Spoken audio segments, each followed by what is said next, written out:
Will be our first meeting where that we are using at least partially a Civic Plus platform that mirrors what a number of other local municipalities use, including our county government. And we will not be voting using it this evening, but we will be able to put things up live on the screens for everybody. Tonight we're going to take our time. We're going to work through it step by step, and we'll get through it. It'll become old hat here pretty soon. But right now, we're going to go step by step, and we're going to exercise a little bit of grace as we get through it. So with that, I've called us to order. Father Wiley, if you'd please join us for an invocation, followed by the Pledge of Allegiance.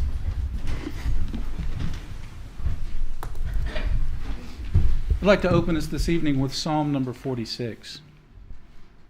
God is our refuge and strength, a very present help in trouble. Therefore we will not fear, though the earth be moved, and though the mountains be toppled into the depths of the sea, though its waters rage and foam, and though the mountains tremble at its tumult. The Lord of hosts is with us, the God of Jacob is our stronghold. There is a river whose streams make glad the city of God, the holy habitation of the Most High. God is in the midst of her. She shall not be overthrown. God shall help her at the break of day. The nations make much ado, and the kingdoms are shaken. God has spoken, and the earth shall melt away. The Lord of hosts is with us. The God of Jacob is our stronghold. Come now and look upon the works of the Lord, what awesome things he has done on earth. It is he who makes war to cease in all the world. He breaks the bow and shatters the spear, and burns the shields with fire. Be still then, and know that I am God. I will be exalted among the nations. I will be exalted in the earth. The Lord of hosts is with us. The God of Jacob is our stronghold. God is our refuge and strength, a very present help in trouble. Amen. Please join me in the pledge. I pledge allegiance to the flag of the United States of America and to the republic for which it stands, one nation, under God, indivisible, with liberty and justice for all.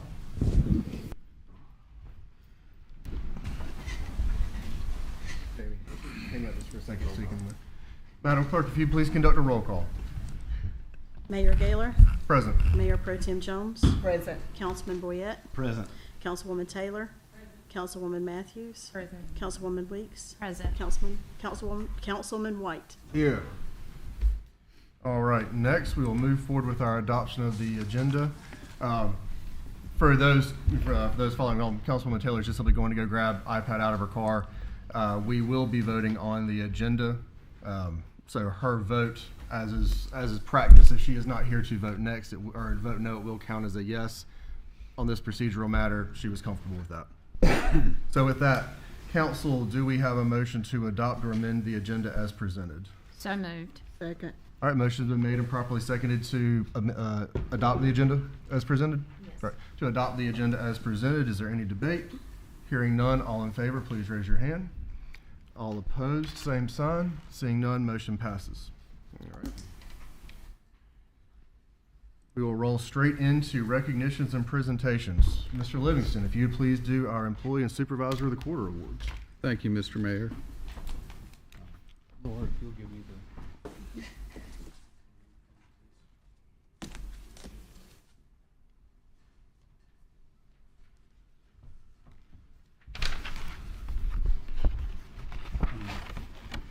I'll go down below and do it. Sure.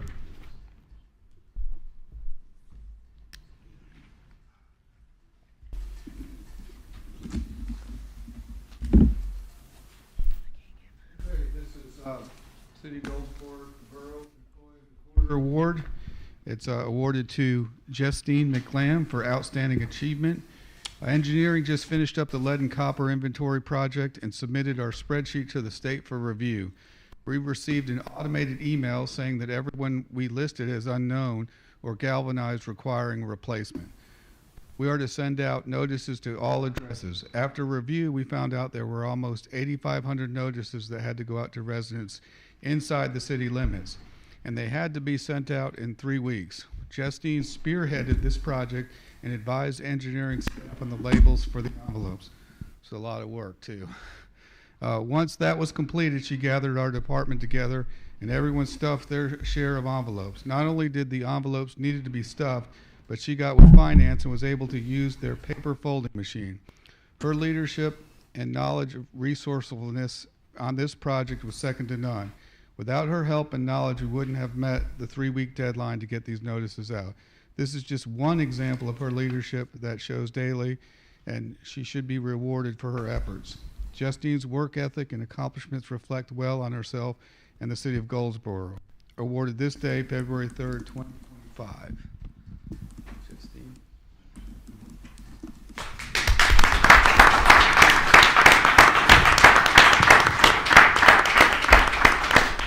Congratulations. Well done. Jonathan, have you got anything? I'm sure you have a few comments here. I'm gonna let her say something first. All right, here you go. Have the mic. First of all, I want to thank God for my many years of service with the city. Yesterday, February 2nd, made 47 years that I have been coming downtown to serve the citizens of Goldsboro. I want to thank the city and the citizens of Goldsboro for letting me serve them. That was hard. So right now, Teen is she's pretty much dead on the inside because she hates this kind of stuff. But she deserves all the recognition. Like I said in there, her leadership that she provides to our department daily is unmatched, and she is the backbone of our department. She means a lot to me and to engineering, and I hope the city as a whole. So just thank you for everything. Thank you.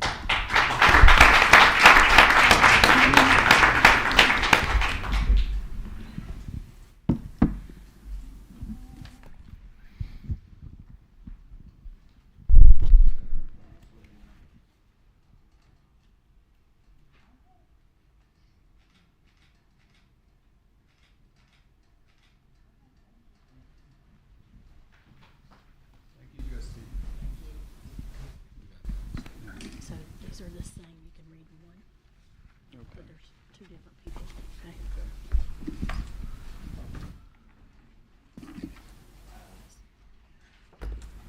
It's the same thing. All right, this is Supervisor of the Quarter Year, Second Quarter, Fiscal Year 2024-25. This award is awarded to Chris Mooney and David Lee for outstanding achievement. These two employees have worked together on several projects, most recently the Virginia Street project, where crews rerouted storm drain pipe from under homes that were causing major water problems. Both crews are currently working on a similar project in Musgrave Manor, where crews are upsizing the stormwater pipes in the subdivision. By setting aside some of their smaller projects and working in-house, these two men and their crews have saved the city over $500,000. Both Mr. Mooney and Mr. Lee have had several compliments from the community where their work is taking place. I'm very proud of their teamwork and these two have displayed and the feedback received from the community. When we talk about professionalism, integrity, and customer service, these two employees set a standard for others to follow. Chris's work ethic and accomplishment reflect well on himself and the city of Goldsboro. Awarded this day, February 3rd, 2025.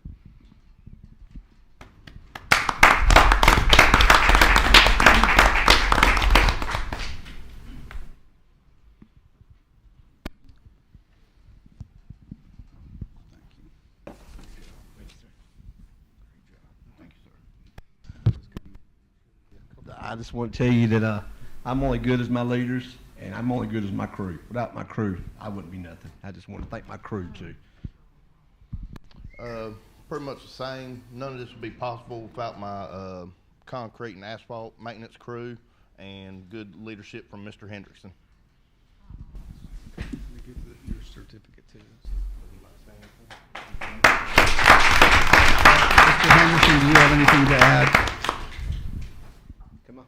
Do you have anything to add? Yeah, so I knew. I'm not going to let you get out of here, you know. I apologize for my tire. I did not have time to change before we come up here. And it's hard to follow Justine and Jonathan.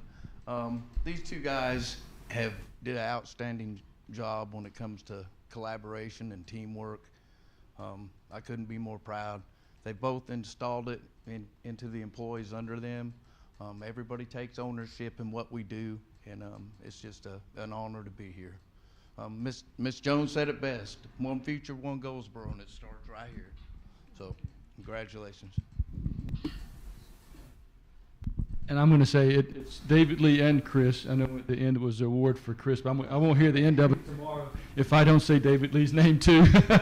And they do collaborate and work very well together. I forget who it was between the three walking across the admin area the other day. They summed it up. I heard them walking away, and we were talking about getting something done, and one of them turned around and said, "There's always a way." And that's the mentality that they take on every day, and it makes Public Works what it is, and their division especially. So that's all. Thank you, gentlemen. Make it happen.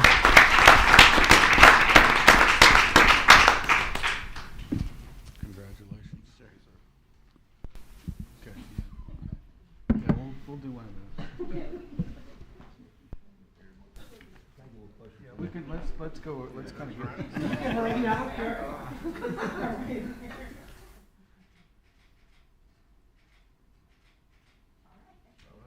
Thank you. Thank you. Thank y'all.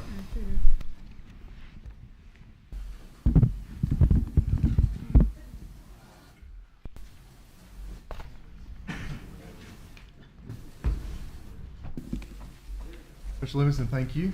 And as a reminder, there is no city without the people that go out and do the work. And the folks that are digging, the folks that are shoveling, the folks that are leading, thank you to every one of you. And to those of you that have done the work and will be recognized in the future, again, thank you. We value you, we see you, and oftentimes we pull over to the side of the road and say hey to you when we see you doing stuff. So I appreciate it. You make us look good because of the way that you go about your business. Next, we'll move to item 4.2. I believe I see Ms. Sherry Archibald in the audience, and so if it's okay, what I will do is I will read the United Way of Wayne County Centennial Day Proclamation, and then we'll go down front and we will present it. If you have any comments that you'd like to offer, we'll give you the floor at that time. And as it being the proclamation, it does not require a vote of council, but yeah, it does require definitely some notice and some recognition. So with that, United Way of Wayne County Centennial Celebration Day Proclamation. Whereas the United Way of Wayne County was established in 1925 with a vision to enhance the quality of life for all residents in Wayne County by addressing the most pressing community needs. And whereas for the past 100 years, the United Way of Wayne County has demonstrated an unwavering commitment to improving the lives of individuals and families in our community through education, financial stability, health, and essential services. And whereas the United Way of Wayne County has successfully united organizations, businesses, and individuals to create meaningful and lasting change, fostering a culture of collaboration and generosity in Wayne County. And whereas the United Way of Wayne County has adapted to meet the evolving needs of our community, responding to challenges such as natural disasters, economic hardships, and public health crises with resilience and innovation. And whereas the year 2025 marks a century of dedicated service and transformational impact by the United Way of Wayne County, representing a legacy of hope, compassion, and empowerment. And whereas the United Way of Wayne County Centennial Celebration highlights the vital role of community partnerships in addressing critical issues and building a brighter future for all. And whereas the City of Goldsboro recognizes and celebrates the significant contributions of the United Way of Wayne County in making our community stronger, healthier, and more equitable. Now, therefore, the City of Goldsboro does hereby proclaim February 3rd, 2025 as United Way of Wayne County Centennial Celebration Day in the City of Goldsboro, and urge all citizens to join in honoring the United Way of Wayne County for its 100 years of extraordinary service and commitment to our community. In witness whereof, I have hereunto set my hand and cause the seal of the City of Goldsboro to be affixed, this the 3rd day of February 2025.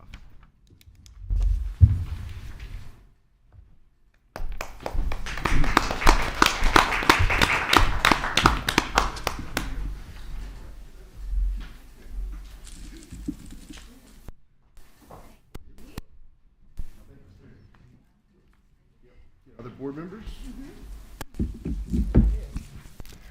Quick test. Ms. Wade, do you want to do the picture first or do you want to do comments first? No. All right, perfect.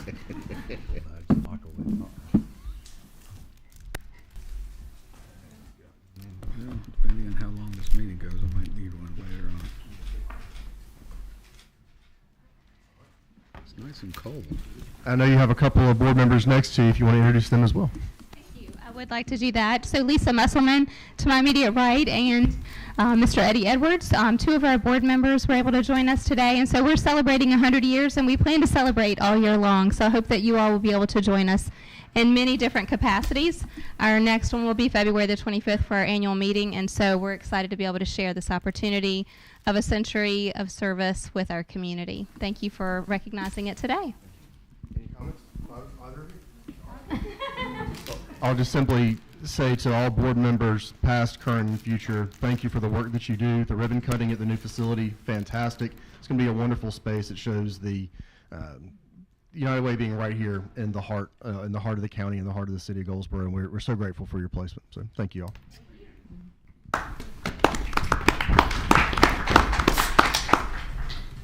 Thank you for our goodies, Sherry, as well.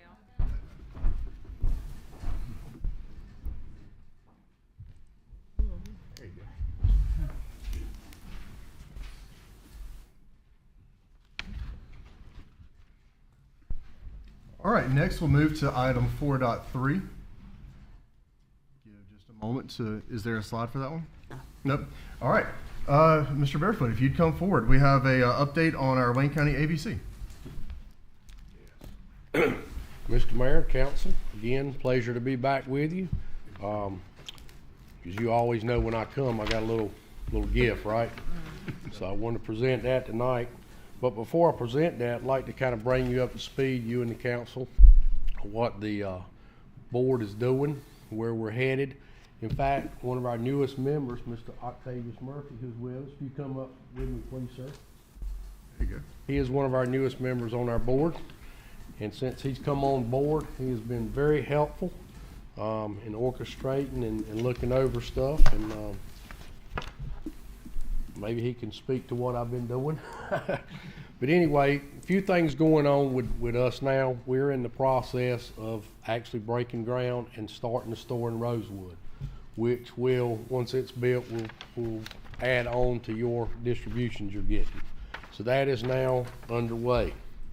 We're looking at probably another year and 3 months for it to be complete, but it is inside the city, so that will continue to involve us.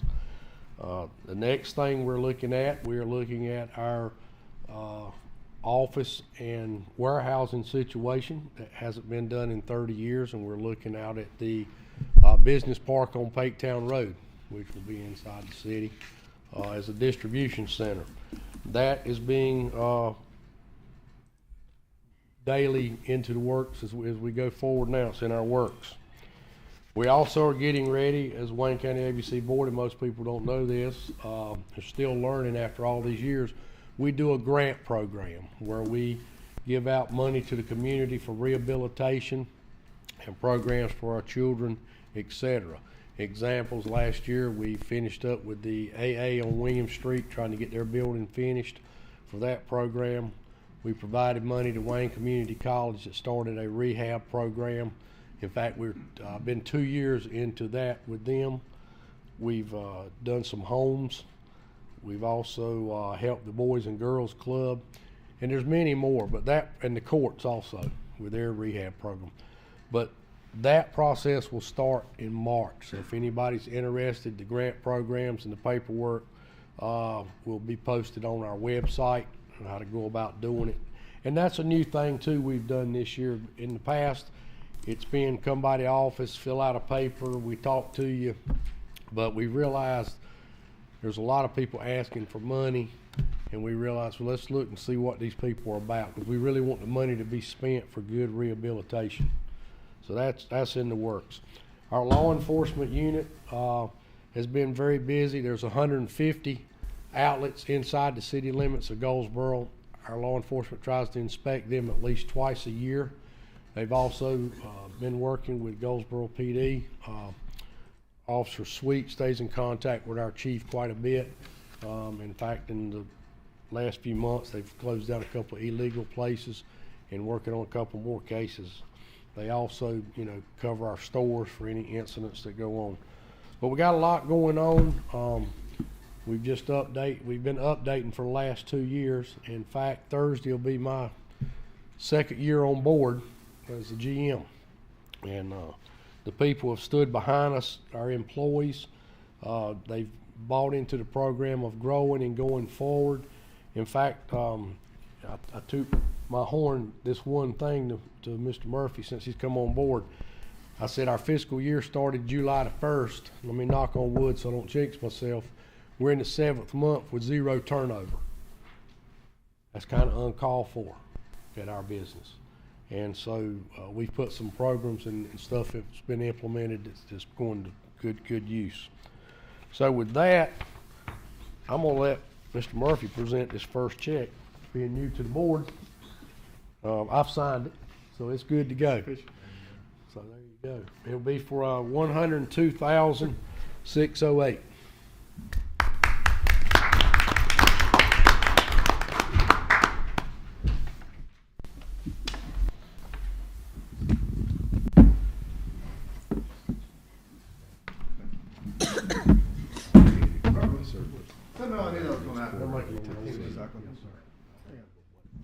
So Mayor, on behalf of the Wayne County ABC Board of Directors, we present you with this check for $102,608 from our Board of Directors and the ABC Board. So congratulations. And on camera, this is going directly to the clerk. This is not presented to any one of us individually. A point that I want to make of emphasis is that the product that you're offering can be used responsibly, can be enjoyed responsibly. And part of the ABC system, the way that you're running it, is trying to have programs to ensure that people are using it and enjoying it safely, that it is a positive. Right. And you've increased the quality of what's available. You've increased the quality of the stores. They're a safer environment. You've increased the way that ALE works with the police. And I just want to put that on the record publicly and say thank you. And for the record, that check was in the amount of 104, I believe. I saw it out of the corner of my eye. 102,608. 102. Okay, there you go. So $102,000. Right, that goes into the city council's coffers to be able to use for programming as we see fit as well. One other thing I'd like to add: this would not be possible except we had not sat down and built a relationship with you guys in the last couple of years. I want to thank you and the council for that, and I also want to invite each council member to come by the office, and you again yourself, and go through like we did and spend a couple hours, and we'll explain it all to you, because people don't understand. In fact, this year is the 90th anniversary in North Carolina of the alcohol system being in place, and we've been in Wayne County since 1964 when it got voted in. It's been a while. Gentlemen, thank you. Thank you. Thank you. Thank you. You're gonna be with us for a little while today, aren't you? Yeah. Either one, retirement resolutions are here. Okay.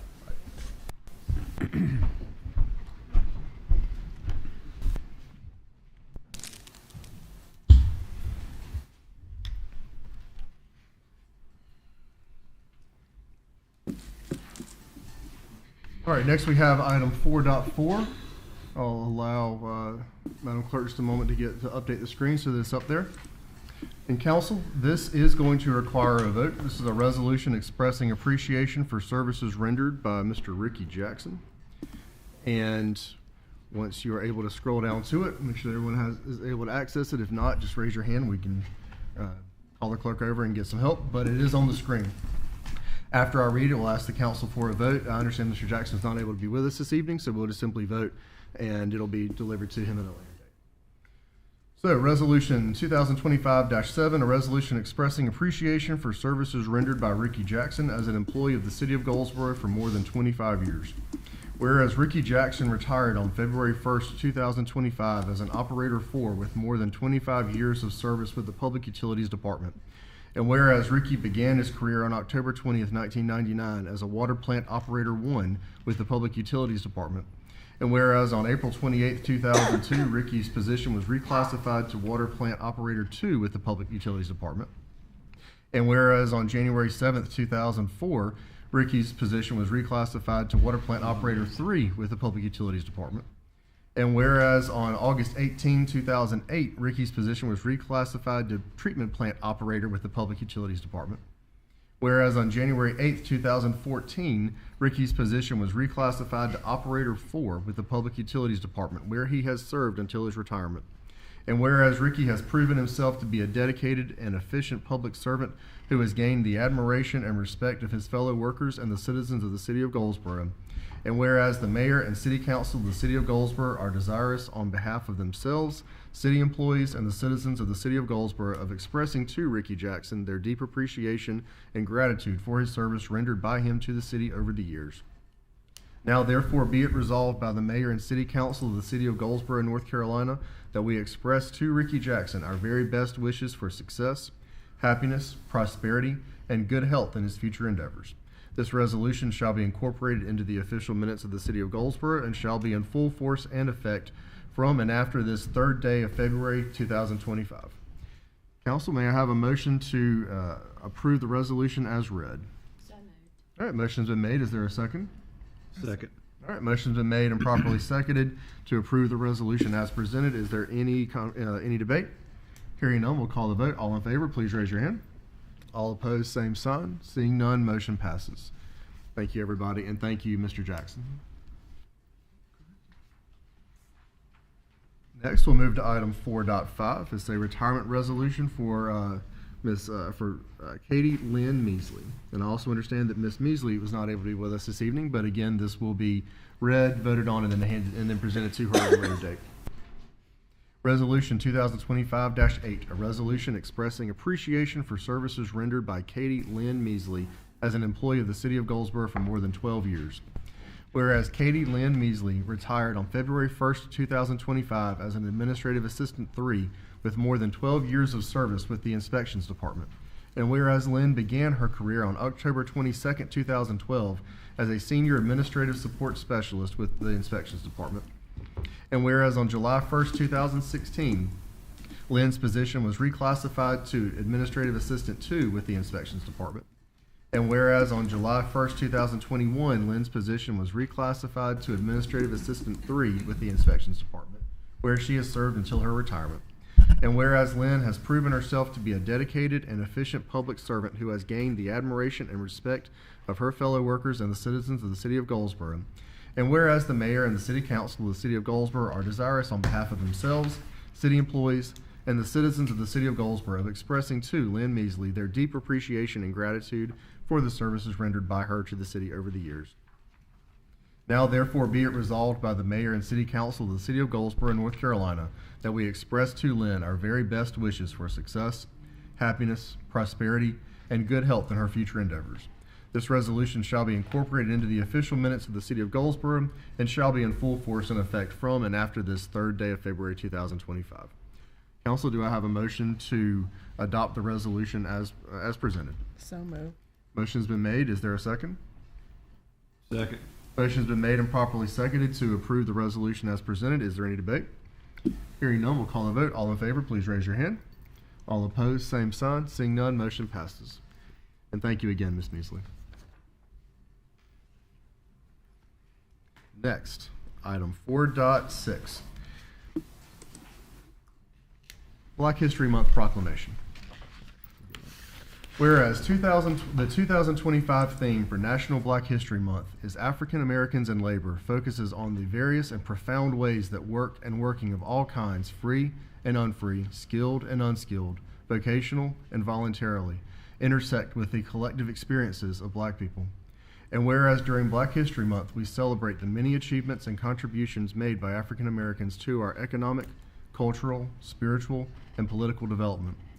And whereas Dr. Carter G. Woodson, known as the father of Black history, initiated Negro History Week in February 1926, and for many years, the second week of February, chosen to coincide with the birthdays of Frederick Douglass and Abraham Lincoln, was celebrated by African Americans in the United States. And whereas in 1976, Negro History Week was expanded and became established as Black History Month and is now celebrated all over North America. And whereas Black History Month is a time for all Americans to remember the stories and teachings of those who helped build our nation, advance the cause of civil rights, and strengthen families and communities. And whereas African Americans have made significant contributions as leaders at the highest levels of the military, business, education, law, government, the arts, sports, and religion. And whereas the City of Goldsboro's Commission on Community Relations and Development has committed to working within all layers of the community to promote understanding, enhance knowledge, and seek opportunity for change in the face of this community scourge. Now, therefore, be it resolved that the Goldsboro City Council does hereby proclaim the month of February 2025 as Black History Month in the City of Goldsboro, and encourage all citizens to observe this month by participating and supporting all festivities celebrating the proud history of African Americans. In witness whereof, I have hereunto set my hand and affix the seal of the City of Goldsboro, North Carolina, 2025, this the 3rd day of February, 2025.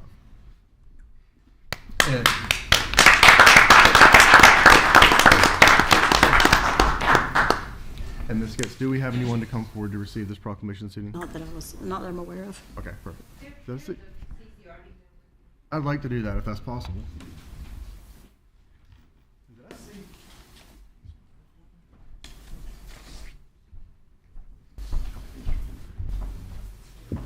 Perfect. Sorry. Perfect. Not everybody will be here. No.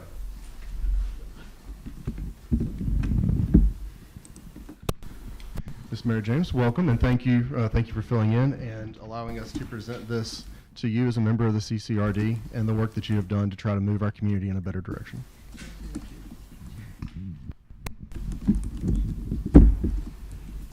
Mr. Barnes is also back there. I saw him just walk in. I didn't want to put you on the spot, but if you don't mind, I would like you to say a word. If you're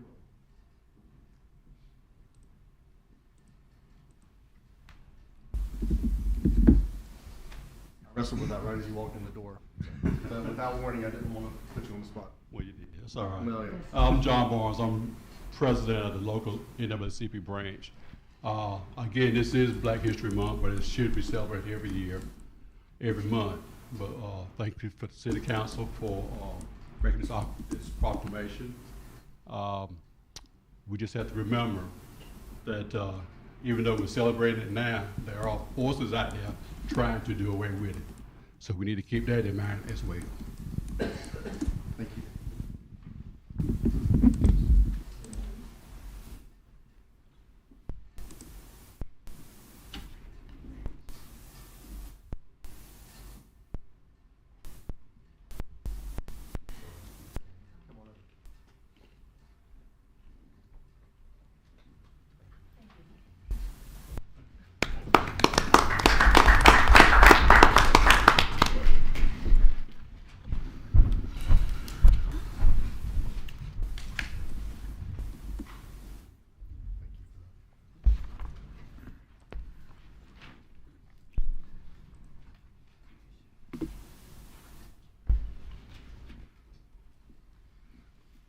All right, Council will now turn our attention to item 5.1.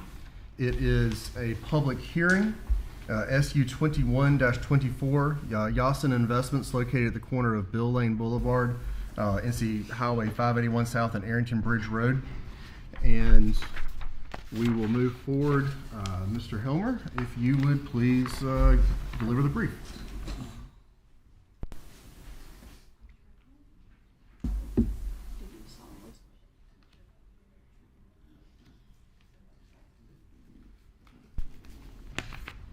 Good evening, Mr. Mayor, City Council.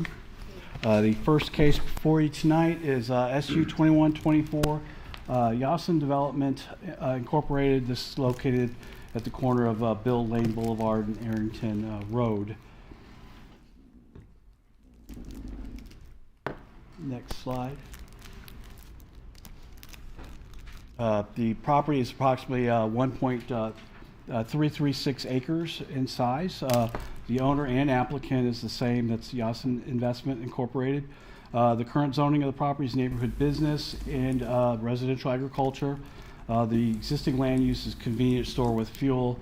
The land designation is commercial, and the applicant is requesting a modification to the existing special use permit to allow for a 3,362 square foot addition to an existing 2,595 square foot building to be used for storage and retail.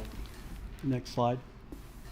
The request is consistent with the neighborhood business zoning district, which allows for convenience stores with fuel with a city council approved special use permit. The request is also consistent with the comprehensive land use plan, which has identified the property as being suitable for commercial endeavors. This slide here is the future land use plan, which clearly shows the property being zoned commercial with various residential, agricultural land designations to include conservation. Next slide, please. This is the zoning permit, the zoning map, excuse me, that shows that the property is zoned general business with residential 20 zoning on all sides and also agricultural uses. Next slide. The parking, according to the city UDO, parking is one space required per 200 square feet of gross floor area. A total of 30 parking spaces have been identified on the site plan and are sufficient for the proposed use. The site is located within the city's 100-year floodplain. The applicant will be required to adhere to the city's floodplain prevention ordinance. Staff will distribute the site plan to members of the technical review committee if this council approves the special use permit. In your packet is a copy of the special use or the site plan. The gray shaded box is the addition that the applicant is proposing to use for retail and for storage. And then the area, the polygon that's not shaded is the existing building. Also on the plan shows the 30 parking spaces. Next slide, please. This is a photograph of the subject site. So you have the existing building there, and to the right of that building will be the location of the proposed addition. Next slide. Planning staff finds the request to be consistent with the zoning district which the use will be located in and in the comprehensive land use plan. Therefore, planning staff recommends approval of the request in accordance with the finding of fact for a special use permit. I'll be happy to answer any questions you may have on this proposal, and I believe the applicant is here as well. Council, do you have any questions for Mr. Helmer at this time? All right, following our practice, we'll offer the applicant the opportunity to speak. Then after that, we'll begin the public hearing. So if the applicant is interested in coming forward, you do not have to, but it's an offer to you. All right. Seeing none, then we'll move forward with opening the public hearing. This is officially a open public hearing for SU 2124 Yawson Investments, a convenience store located at the corner of Bill Lane Boulevard, also known as NC Highway 581 South, and Arrington Boulevard, Arrington Bridge Road, also NC Highway 581 South. Anyone wishing to come forward and speak, please approach the clerk to be sworn in. Second call. This is a public hearing for SU 2124 as outlined on the agenda. Anyone that would like to come forward, just come forward. Please approach the clerk to be sworn in.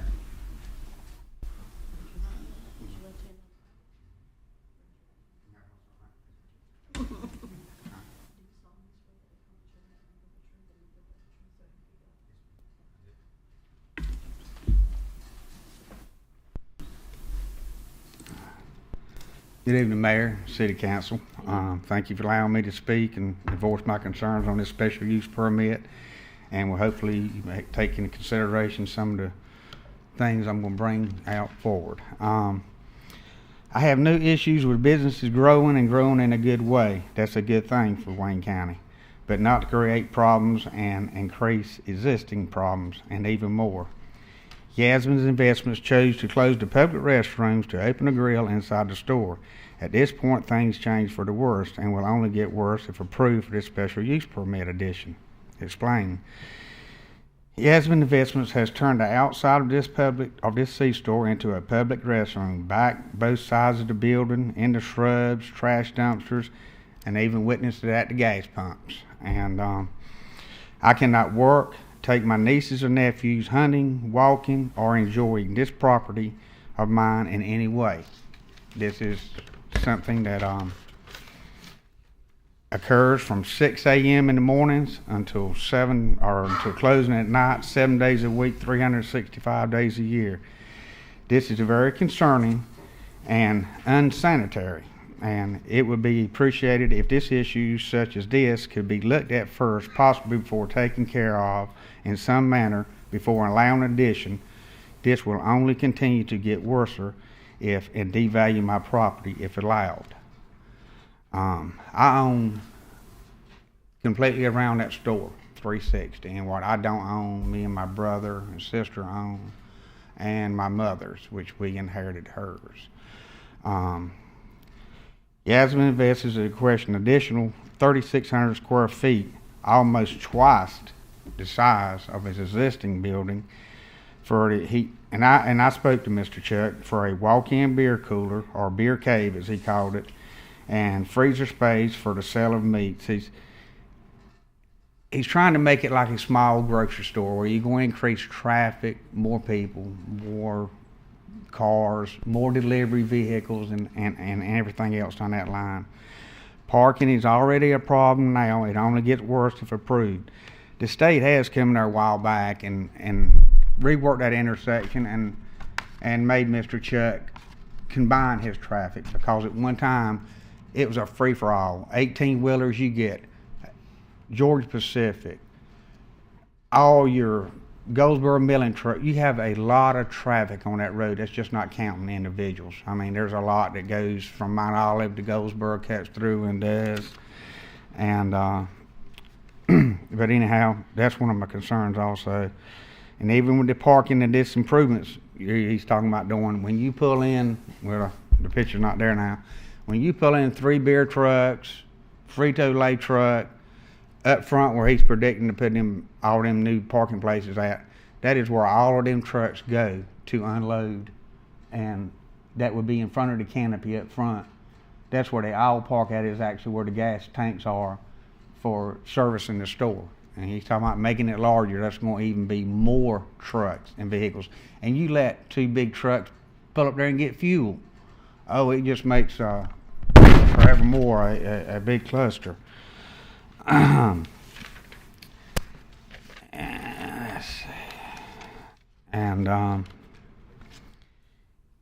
in my considerations is too, I reckon this will be down the line if it's approved.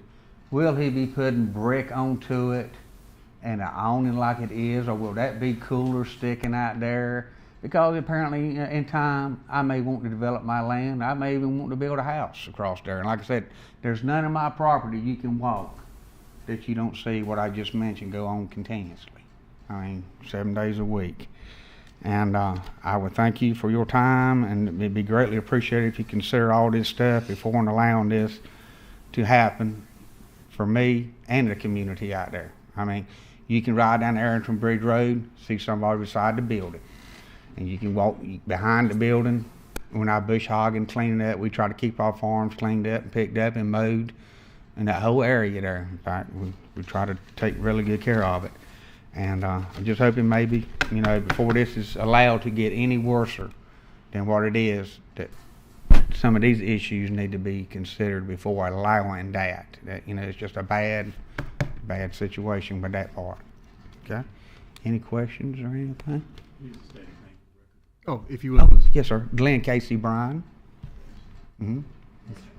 I have a question. Uh-huh. Just for clarity, to make Yes, sure ma'am. I understood, you own all the land surrounding the whole entire store. That's correct. Yes, ma'am.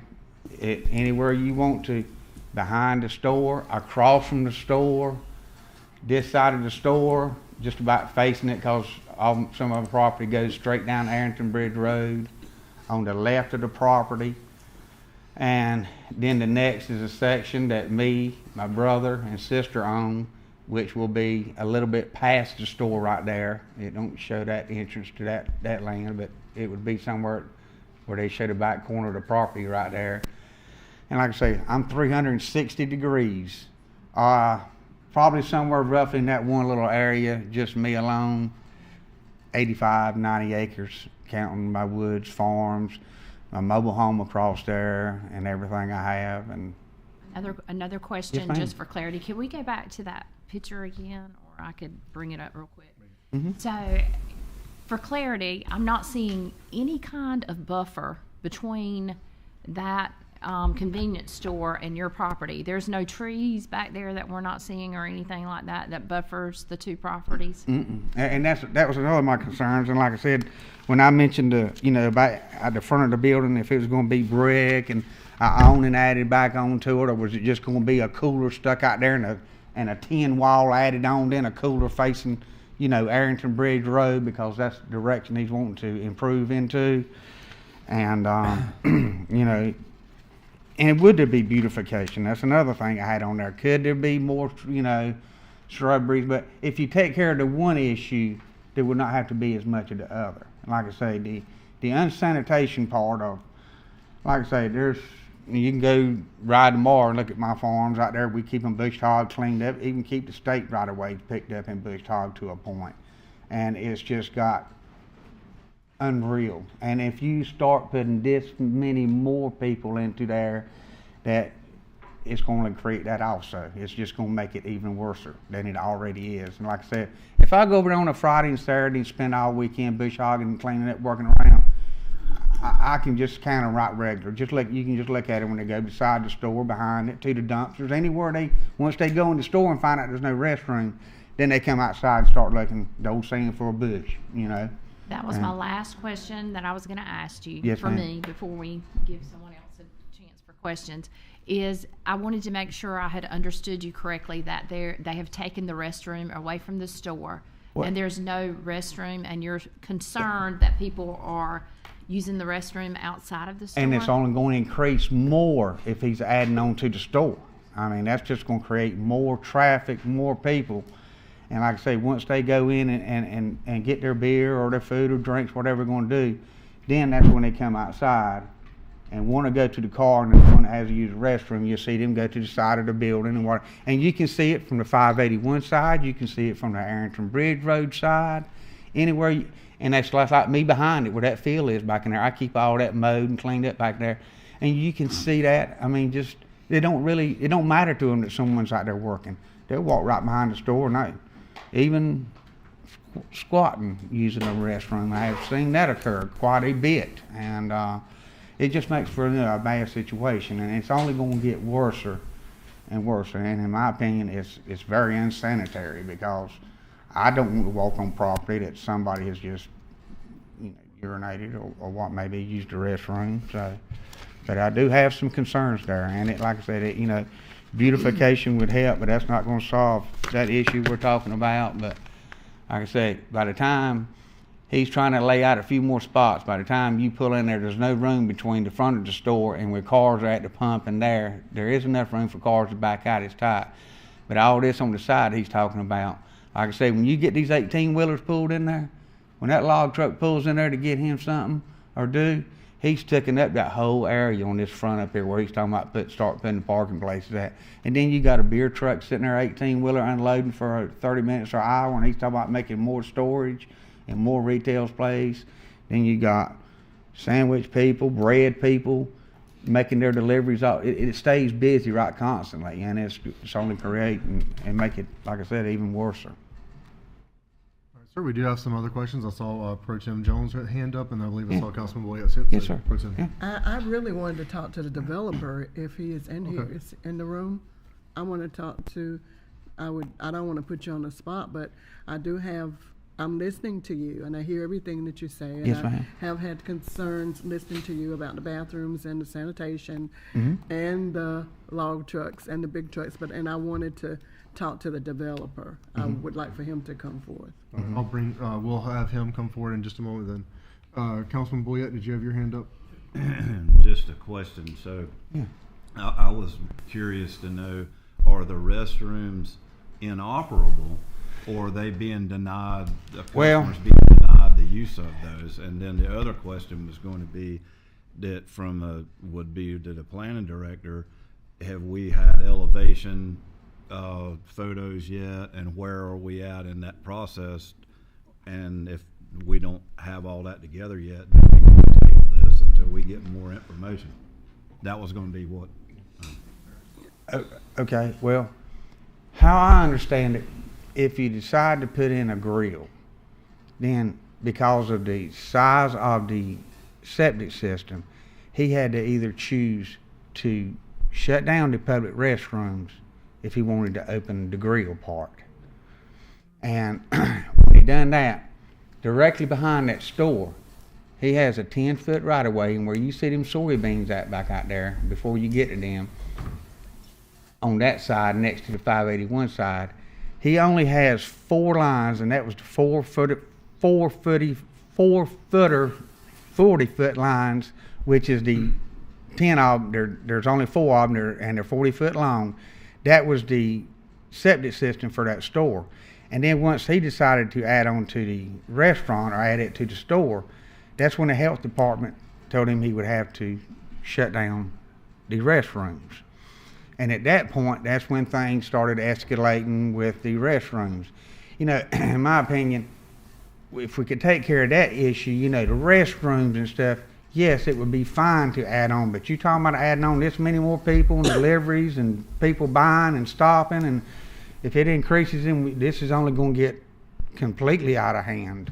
Oh, Mayor, if I can. Continue. I certainly don't think it's unreasonable for this council to would like to see more information and some sort of guarantee before we make a decision that there's going to be restrooms provided for before we consider an expansion. I don't think that's unreasonable at all. And I did have other hands come up as well, so there may be others here to speak to some of these concerns. Not that they've addressed them and make them go away. Okay. Just putting it out there that there are others here to speak as well. Yes, sir. And I don't know who. I just know I saw hands go up. Yeah, like I say, it would be great if he done the expansion, but if we could take care of the issues, it's only going to get larger and worser. They need to be, acquired, taken before this end. Councilman White, I saw your hand. I do want to ask the question, not to him though, so it's okay. really for our plan. Okay, then perfect. Then we'll get there. Are there any other questions? I have one more for you. This gentleman right here. I'm sorry, you said your name is Mr. Glenn. Yes, ma'am. Yes, sir. The individuals using the restroom, because I truly am looking at, there is absolutely no buffer between your property and that property. No. Is that secondhand information you're giving me? You said you have small family members, or have you actually seen them using the restroom out there? Yes, ma'am. Yes, that's sad. If I go over there tomorrow and work, I can witness it, and anytime, that is from the time they open in the mornings, when people jump in there and all of a sudden, that crew, that pickup truck will go in there with 4 or 5 head in there. You'll see 2 of them run behind the back and 3 of them go in. I mean, this is broad daylight. It can be 2 or 3 o'clock in the evening. It does not matter. I'm just shocked there's absolutely no buffer between the 2 properties at all. Yeah, and like I said, that, and like I say, it does not matter on the right side or the left side, on the 581 side or the Arrington Bridge side, constantly standing beside the building. Some of them go behind it. Some of them even step in front of the car in the bush right in front of it. And I have witnessed it at the gas pumps, being right straight across the road from them working. Got the gas and opened the door to the car and stood there, and I went over there and got fuel 3 hours later in the tractor, and there you just try to avoid it, not step in it, but it's happening every day, constantly. It's a never-ending thing. Also, are there any other questions for this gentleman here? No. All right. Okay. Then don't leave in case other questions come up. But if you please be seated. I did see another gentleman with his hand up, and I want to be able to move to the next person in the public hearing. Okay. But if you would please just stay in the room in case there are other questions that come up. Thank you all for listening to me and understanding. Thank you for your time. Mayor and council, I just want to caution everybody, this is a special use permit. Right. You can't consider his opinion when he thinks something might be worser, might not be worser. He's not testifying as an expert witness. Any facts he testifies to that he's witnessed or seen, he can testify to that. But as far as whether it's going to increase traffic or increase customer count or anything else like that, you can't consider that in your decision. But the first-hand knowledge, and that was an important question, Yes, was a second-hand or first-hand knowledge. So. That's why I stated the question that way, was to make sure it was. There was other things he said that was his opinion. That's Yep. what caution y'all. If you make a decision based on that, that could be something that could be challenged. Any other questions for Ron at this point? All right. Yes, sir. It's probably going to be a question for the planning director, but I would assume the reason that the site is like it is and no buffers, et cetera, is I'm pretty sure that was not city property when it was developed, and it was probably satellite annexed at some point, is how that come to be, and we didn't have any city standards. But in my opinion, I think this would certainly be an opportunity to set it to city standards. Right. And that was going to be my question to the planning director. Yeah. Then certainly echo those comments. Is there anyone else to come forward and speak for SU 2124? I did see a hand go up. Sir, if okay. All right, this will be a third and final call for SU 2124, Yasin Investments, the corner of NC 581 and NC 581. Hearing no one else to come forward, I'm going to close the public hearing, and we will ask our planning director to come back forward.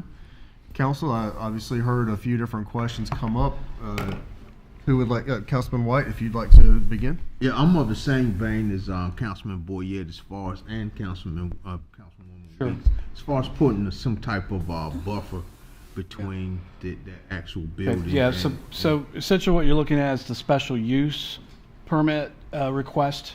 Once the permit is requested, once the permit is approved, then staff would then do a complete review of the plan, which it does include full compliance with landscape regulations in this case, which they will be installing a buffer.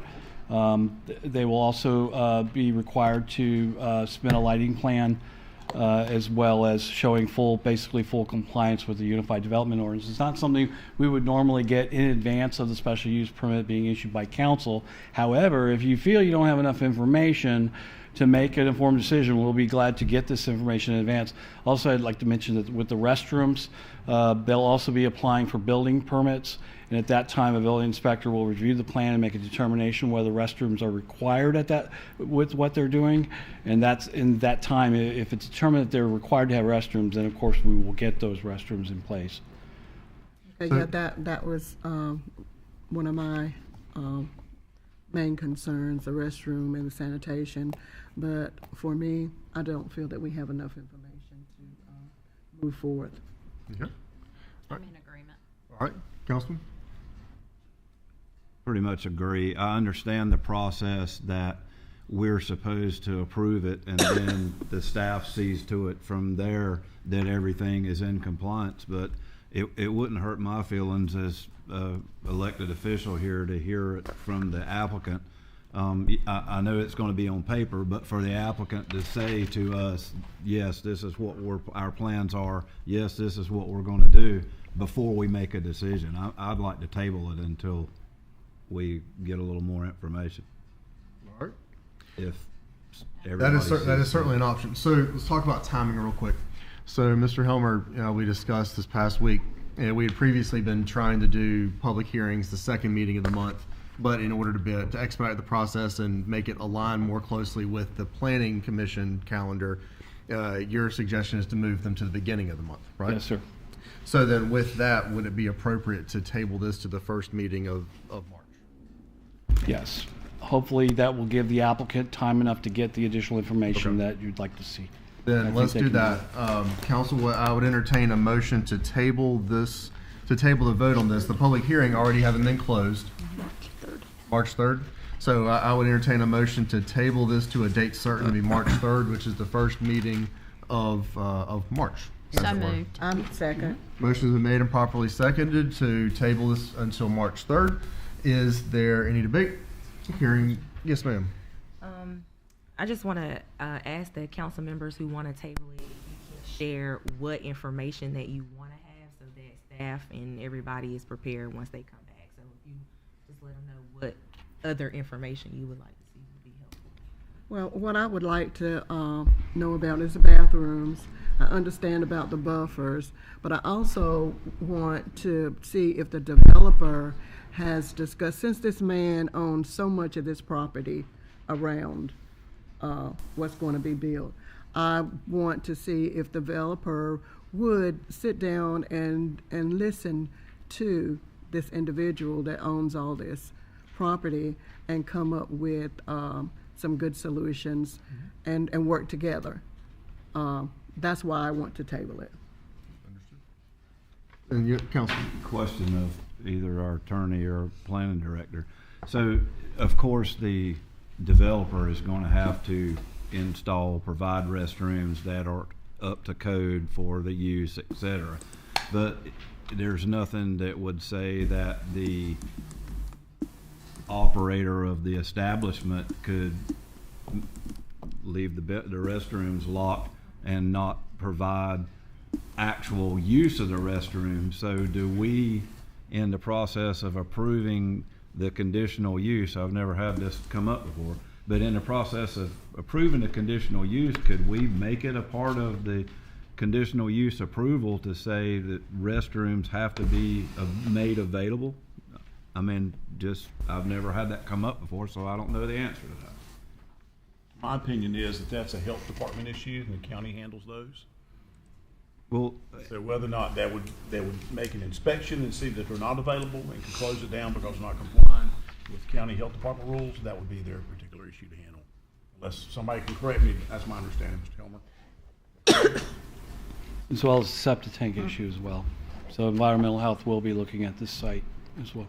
Which means, to clarify, if someone was to, if the restrooms were to code, there's a CO issued, the business is in operation, and for whatever reason, use of the restroom facilities is denied to a customer, then that can be reported to the health department or to the appropriate. If they're required to have restrooms, then they're required to have restrooms, and health department would be interested in knowing. That's what I wanted to hear. So them. we don't have to put teeth in something. Correct. And staff will follow up to ensure that. Okay. Thank you. Yes, sir. Council, I see another hand. I think that would be helpful for me is some type of preliminary development plan, so we can see what the buffer, what is being recommended as far as the buffer. It would be very helpful to hear from the developer to see how he's going to proceed in that area. Very good.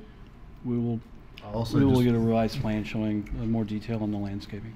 I also just want to state publicly, public urination is a crime. So, let's see if there's anything that we can do as well, since this is city limits. Let's see if there's anything we can do to help get a ride through or get something. Conditions as described are pretty egregious. Let's see if there's anything that we can guide the gentleman on for either seeking police help or public health help, if there is something to do at this stage. Ironically, I will note that a way of resolving some of these issues would be to issue this permit when we get to it. I'm not asking council to do it right now. I completely agree with the decision. But ironically, allowing this and forcing it to come up to our standards may be an aid in helping to resolve this thing in the end. But as it is right now, I certainly echo council's sentiments about pausing and asking for more information. So with that, the motion's been made, properly seconded to table this to the March 3rd meeting. We're having debate. Is there any further debate? Hearing none, we'll call the vote. All in favor of tabling this to the March 3rd meeting, please raise your hand. All opposed, same sign. Seeing none, motion passes. All right. Thank you, Mark. And again, that public hearing had been closed, and so the March 3rd meeting, it'll just be the brief and then any conversation that you have for us, Mr.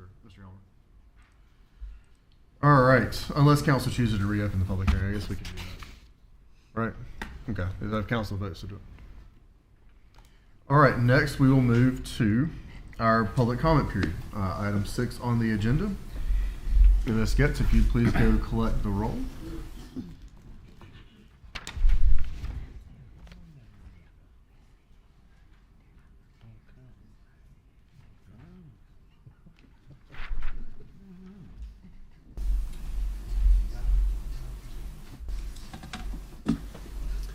Be patient with me just a second. I'm trying the new system out here.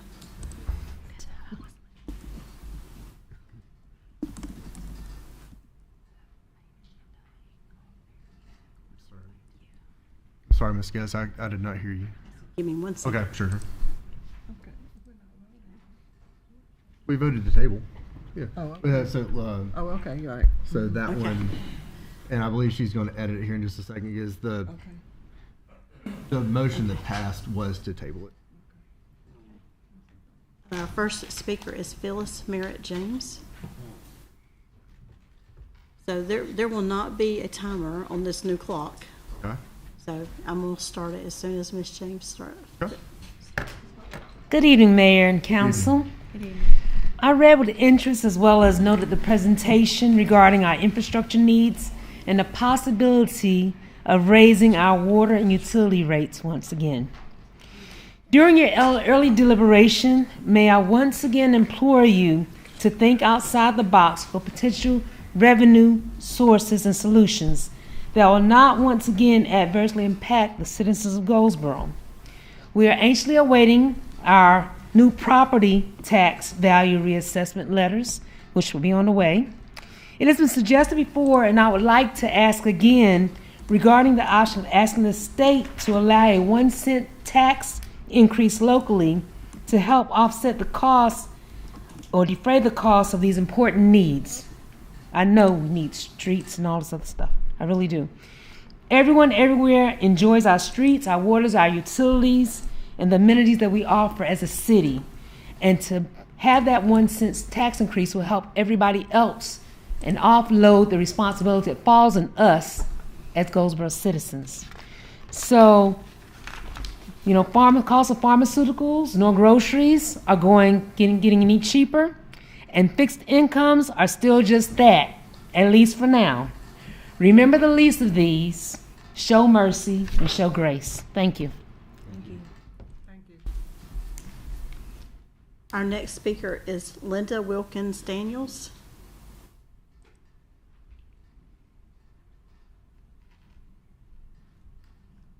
Good evening. Hold on. I'm sorry. Can you hold for just 1 second? Good evening. I'm learning this system. Sorry. Okay. Still doing it. Sorry. It's okay. We'll actually, so for the sake of consistency, try one more time. We're just going to be patient and get through it. Technology. I'll tell you what. At 7, we'll call it. Please proceed. Good evening. My name is Linda Wilkins Daniels, founder of Speaking for the Speechless. We're located at 204 East Walnut Street here in Goldsboro. And the hours of operation are 10 a.m. to 5 p.m. Monday through Friday. Our mission is to amplify the voices of those who cannot speak for themselves. We strive to provide support, advocacy, and resources for individuals facing challenges that hinder their ability to communicate effectively. Through our various programs, we aim to empower people, promote inclusivity, and foster a society where every voice can be heard and valued. Today I rise to say thank you to Mayor, and also to thank you, Mayor Pro Tem, and also all of the City Council members. First, I want to be clear. I didn't come here to throw a tantrum. I'm really here because I'm really upset about an incident that occurred last week. And I must say that governing is really, really an extremely hard job. I've seen it, you know, when people are out campaigning for their positions and stuff, it's a hard job. And so I want to thank you for everything that you do for the city, because everybody, can't just anybody do this. And I appreciate what you're doing every day. But after this evening, I stand in solidarity with Kasha Morrison and her son, Talette Carter, who was damaged, that was physically abused by the police last Tuesday. It is unfortunate that happened. I regret having to come here to discuss this issue, but it is important. We cannot just let things like this continue to go on. It's important that we hold people accountable. I'm not questioning anybody. I just want to know, and I know that you can't comment back to me, but I need to know how we reach this point.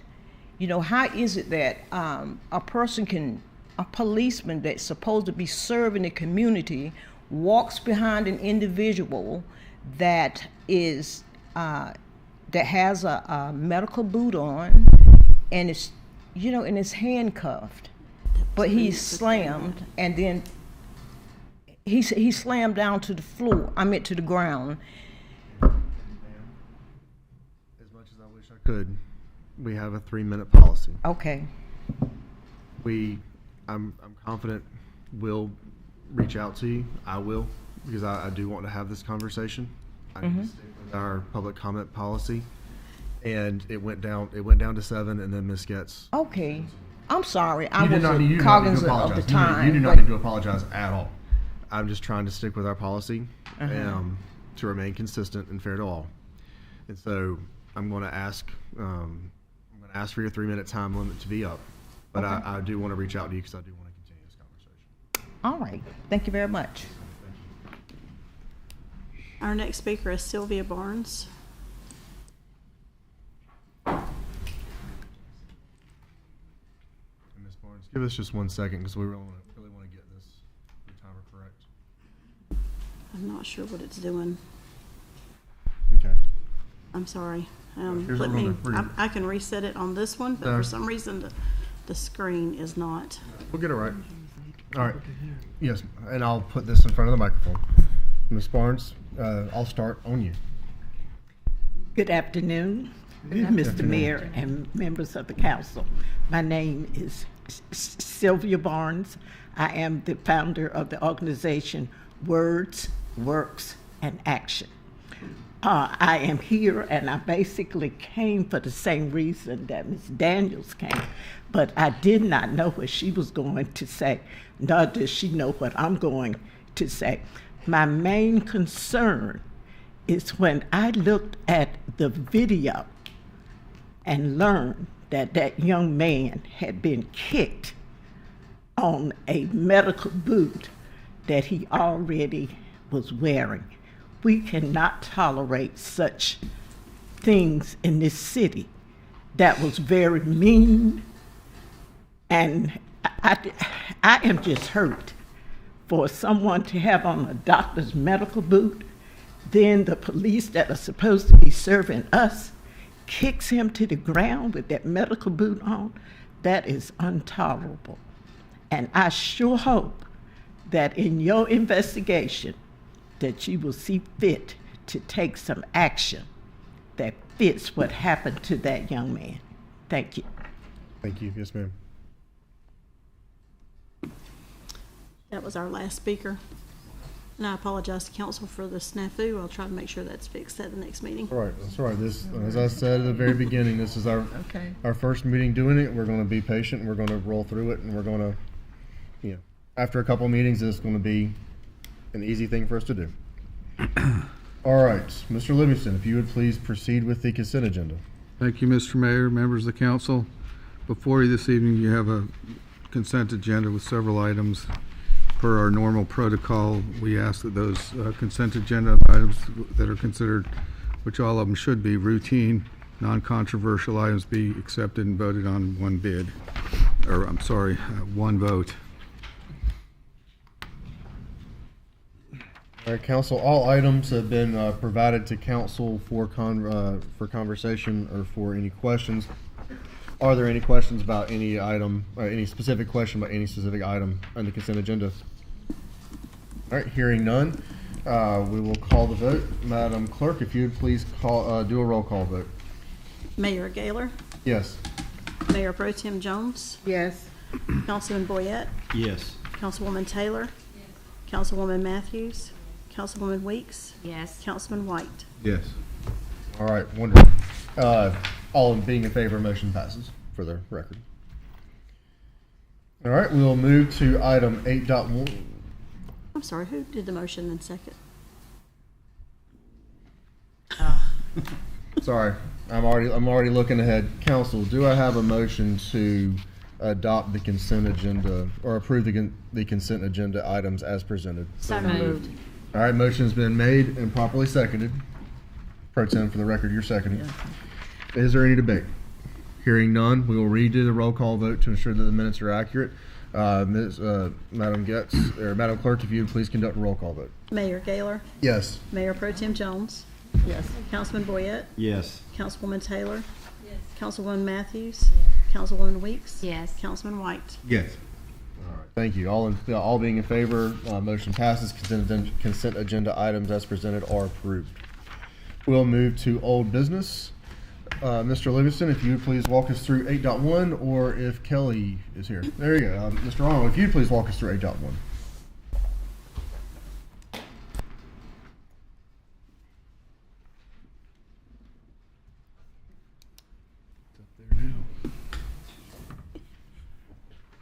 Mr. Mayor and City Council, good evening. Good evening. I'm Kelly Arnold, Interim Assistant City Manager. Tonight, we bring back to you, after tabling on January 3rd meeting, a lease to rent up to 11 spaces at the filling station across the street from City Hall for purposes of parking City of Goldsboro vehicles. We spent some time at that meeting talking about it, and you had some good questions, and then we also revisited this as part of the retreat conversation in the parking, and at that point you also asked to bring it back to this meeting for further consideration. The lease has been modified to reflect a February start date. The owner is acceptable with that. Just to clarify, the improvements that the city would make within the parking lot is removal of a couple of the parking blocks that are there that are blocking the actual parking lot, striping of the spaces, and signage. There are no intended other improvements to be made to the lot. The lease is available for our use for an annual basis.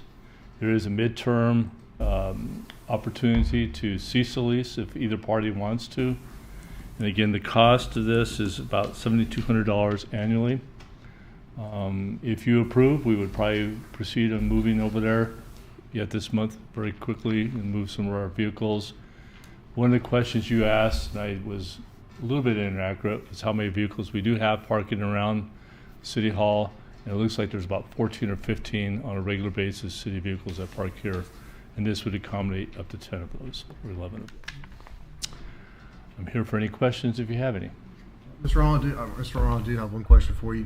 What value does this have? Like right now, for example, there are no parking regulations or anything on Center Street or on the other side streets. If it remains that way, again, I'm not hypothesizing anything. I'm just asking the question so that we can walk down this path. If it remains in that format, what value does this bring? Really, I mean, it could be judged to be a value still of allowing the city vehicles to be placed in one spot and free up area that is accessible either to the public or city employees in our two lots. And these would be city designated vehicles only. So they would be moved off of our areas that are used for general purposes. Council, what questions do you have for Mr. Arnold on this particular item? I have one just for clarity. Councilwoman, please. The 14 to 15 city vehicles that you are referencing, those mostly stay here around the clock. They do, 24/7. Okay. And so by you generating these additional parking spaces, you'll be able to relocate those vehicles, and it will free up some of these side streets, some parking for actual customers. They'd be assigned those to come spots, and they would be staying over there at 24/7 during the time that they're here at this area for use or overnight. So I would say that would bring very great value. Getting everything in one spot, a little bit of security as well. Okay. Council, what other questions? Councilman Boyette, I saw your hands. Just observation that I pointed out at the retreat when we discussed this. I think that it's very necessary, regardless of when we re-implement the managed parking, as we know, the county does the same thing with leasing space at the bank to put their permanent vehicles in. And I think we all know, I certainly recognize that we have a shortage of available parking due to lack of public lot on the 200 block of North Center Street. So I think that regardless of when we re-implement managed parking, that this is necessary and a step in the right direction to be able to provide additional parking as this block continues to grow with new business, in addition to accommodating the existing business that we have. I would be very much in favor of proceeding forward with this so we can look at what's next. I have a question. So in 6 months, if we didn't need to do this with the 14 vehicles, is that in the contract that we can go back and, I want to make sure that I hear that correctly. It we is. can go back and say, Yes, either party has the opportunity to give notice and cease the lease arrangement. And just going back to the memo stating for the record to that point, mid-year termination, either party may terminate with 90-day notice during the year. So at any point, we could decide tomorrow after 90 days. Yeah, so to that point, that's a very, very good point. Council, any other comments, questions? Hearing none, do we have a motion to approve the lease or a motion to deny the lease? I make a motion that we approve the lease.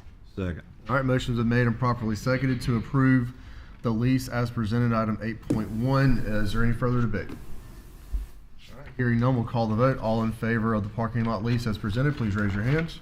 All opposed, same sign. Seeing none, motion passes. All right, thank you. All right, we will move to item 8.2. I see Mr. Ken Gerard here to speak. Mr. Livingston, is there any brief that you would like to give on this one? No, sir. All right, perfect. Mr. Gerard, the floor is yours. And this is in addition to the conversation about the agreement, some context, but also know you had some significant updates over Friends of Seymour actions that have happened over the last couple of weeks that you want to bring to us as well. That's correct. And thank you, Mayor, Mayor Pro Tem, members of the City Council, Manager, Mr. Lawrence. How are y'all? Glad to be with you. Got an update for you. Last week, Henry Smith and Rick McGivern and myself went to Washington to meet with Senator Budd's office, Senator Tillis, and Representative Don Davis, for the purpose of starting the conversations like we did last year regarding Seymour Johnson, the 15Es, the mission, a number of issues. As you remember, last year we started out talking about the Secretary of the Air Force had recommended some divestment of aircraft, and the F-15Es were a part of that. And through the efforts of Representative Davis and Senator Budd's office, particularly those two, certainly Senator Tillis' office was helpful, but the two workhorses were Senator Budd's office and Representative Don Davis. And they were able to successfully get language in the House Armed Service Committee as well as the Senate Armed Service Committee crossover. They were able to agree that prohibited and stopped the divestments of the F-15Es, which was huge. We were already getting wind. There were already things taking place about getting from 4 squadrons down to 2. That has stopped, and so this year we went up as language will start for the NDAA, the National Defense Act, the President's portion.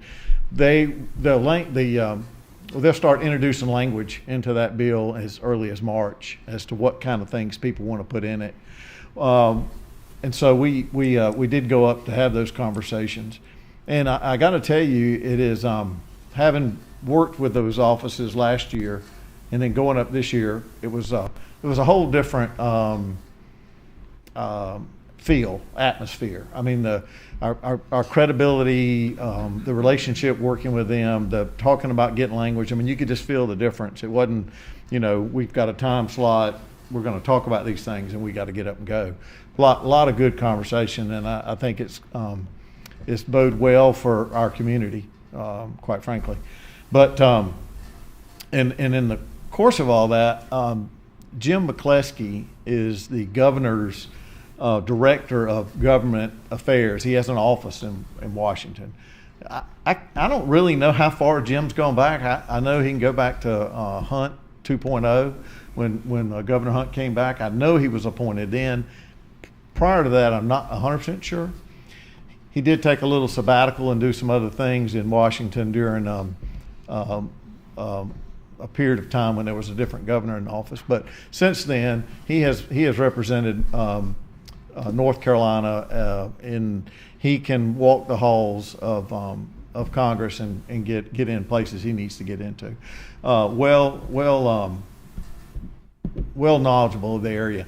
One of the things he told me that I wanted to share with y'all, and that was the reason I wanted to talk so much about Jim, was in my conversation with him last week, he was able to talk about how far out front the Friends of Seymour, Henry Smith, and the folks, the leadership there, were on this divestment issue. That they were not aware of that at that time. I mean, that was something that we were out on front on. We're able to get on point and start the conversations about. And he talked about how important that was to be knowledgeable and to be aware of it as soon as we were. And I will just say, a lot of it has to do with the passion that the people that are involved here in Wayne County are about our base. We're very fortunate. I know a lot of other communities in the state have folks that work really hard. Maybe I'm a little biased, but I do think the folks, and I'm not talking about myself, I'm talking about the others there that have made this pretty much part of their lives, and particularly Henry Smith. But anyways, so we were very fortunate to be ahead of that and to be up front with it. And Jim has called on us a couple of times about other issues. So it makes us feel good. We know that the other 10 military installations and some others that those communities are doing the same things we're doing, and they should rightfully so. So anyways, we were there for the purpose of starting the conversations. The mayor and the chairwoman, Ms. Aycock, will be attending a meeting with the two senators and Representative Davis in the next 45 days to discuss the language that we went up last week to talk about. Didn't realize I could be that long-winded, but it's important that you hear and know what we're doing. Now, what we're trying to do, we've secured for a period of time the stopping of the divestment, but we need an influx of maintenance dollars. We need to get some money in the NDAA specifically for our airplanes at Seymour Johnson, so that we can continue to provide maintenance. Because one of the crazy things, and y'all are in government, so you probably have run across a number of crazy things. So they fly sorties every day. Y'all see those over Wilbur's and around the community and over the sewer plant. But those sorties are flown in the morning and flown in the afternoon. Somehow along the way, somebody came up with the idea that you get your maintenance dollars based on the number of hours that you fly. Well, it's okay if everything's in good shape, but if you can't fly because you need maintenance, there's the problem. So we are, along with the three offices I mentioned earlier, trying to get language in that would allow to get our aircraft, our F-15Es, back up and going in order. And also there's some language in to further acknowledge Seymour Johnson as being the FTU, the school, the housing school for training for the F-15Es. And so that's important as well. You know, the simulator is in place. The updates of the simulators are going on as we speak. But to have that name is important for Seymour. So, anyways, those were some of the things that we were up in Washington doing. Maintenance being probably the most important. So there was, I read a couple articles in some publications that covered specific defense issues, and I saw an article about the EPAL system, the Advanced Radar System, that is being now funded and installed in a number of F-15Es. Can y'all talk a little bit about that? I know that there was a big question that the base commander had of, if we're going to keep these jets, can we at least get some money to upgrade them to where that they are proper jets and able to go down range? Eric, do we know if any of those are coming to the Goldsboro? I am. I know that some of them at Kadena and Okinawa will be coming here. The ones that are without the EPOD is they're 220 engines. And my understanding, and I'm going to give you the real layman terms on, is that basically the cooling system is not quite up to speed for what the new radar system, the EPODs, need. Now the 229s are fine, but the 220s are not. Now, just last week while we were in Washington, there were some discussions being had that people talking with Boeing and some of the others that's possible that they can make some changes. They are working on to being able to make that capability, that stealth-like coverage for the 220s. But right now, no, the 220s are not. The 229s are. How is the relationship with Crossroads going? Very good. Very good. Sam Adcock and Mark were both with us. Got an opportunity to spend some time with Mark. Mark's a very bright, upcoming, I say young, he's been there 7 years, but he's been in Washington since he got out of school, and he's very very sharp. Let's just put it that way. No, I think Crossroads is, in my opinion, doing the things that we need them to do, because now these offices of Senator Budds and Representative Davis, they actually look to this group, to Crossroads and us, in terms of helping them write the language that will go into that they will submit into the committees for the armed services, and also, and to remind you, for everybody on the committee or council, Senator Wicker, who is the senior member of the Senate Arms Committee, is a good friend of Seymour Johnson. He was stationed here at one time, has been in the area recently, a good friend, family friend of Phil Bedore, and has been instrumental in making sure that Seymour Johnson is not left out and gets things that it needs. And they just look to the folks that hear it here to go back and relay what they need to incorporate. Is there any brief that you can give us on Henry's trip or Mr. Smith's trip to ACC out in Nevada? I cannot. I'd be afraid to. Okay. Other than this was the what was that? Chiefs, the Civic Leaders Group. Yeah, yeah. And Henry has chaired that committee, I think, at one time. Whether he's still chairing it or not now, I don't know. Well, can you just tell us his purpose for going out there so that everybody will know? Well, he is appointed to that, and I'm drawing it's the Air Force's Civic Leaders Program, and he has been appointed for the last 4 years as chair of the Civic Leaders Group. You can Google it, but it's a group of civic leaders that house Air Force bases at different municipalities around the country, and they get together periodically to discuss about needs of the Air Force, everything from community needs all the way through where we want to position it. And what I will say is that us having the relationship that we've had, where that we've had someone who has direct conversations with General Wilsbach, for example, who's the 4-star general over Air Combat Command, is a luxury most communities don't have. The next chair of the Air Force Civic Leaders Group is actually a representative from Hampton, Virginia, who will represent Joint Air Base Langley and Joint Base Langley. and another good friend to the bases on the Eastern Seaboard for sure. Well, will we be able to get the information from Henry? Yes. Will we get that room? Yes. Yeah, and he had a meeting tonight. I think he has a meeting over in Greene County this evening.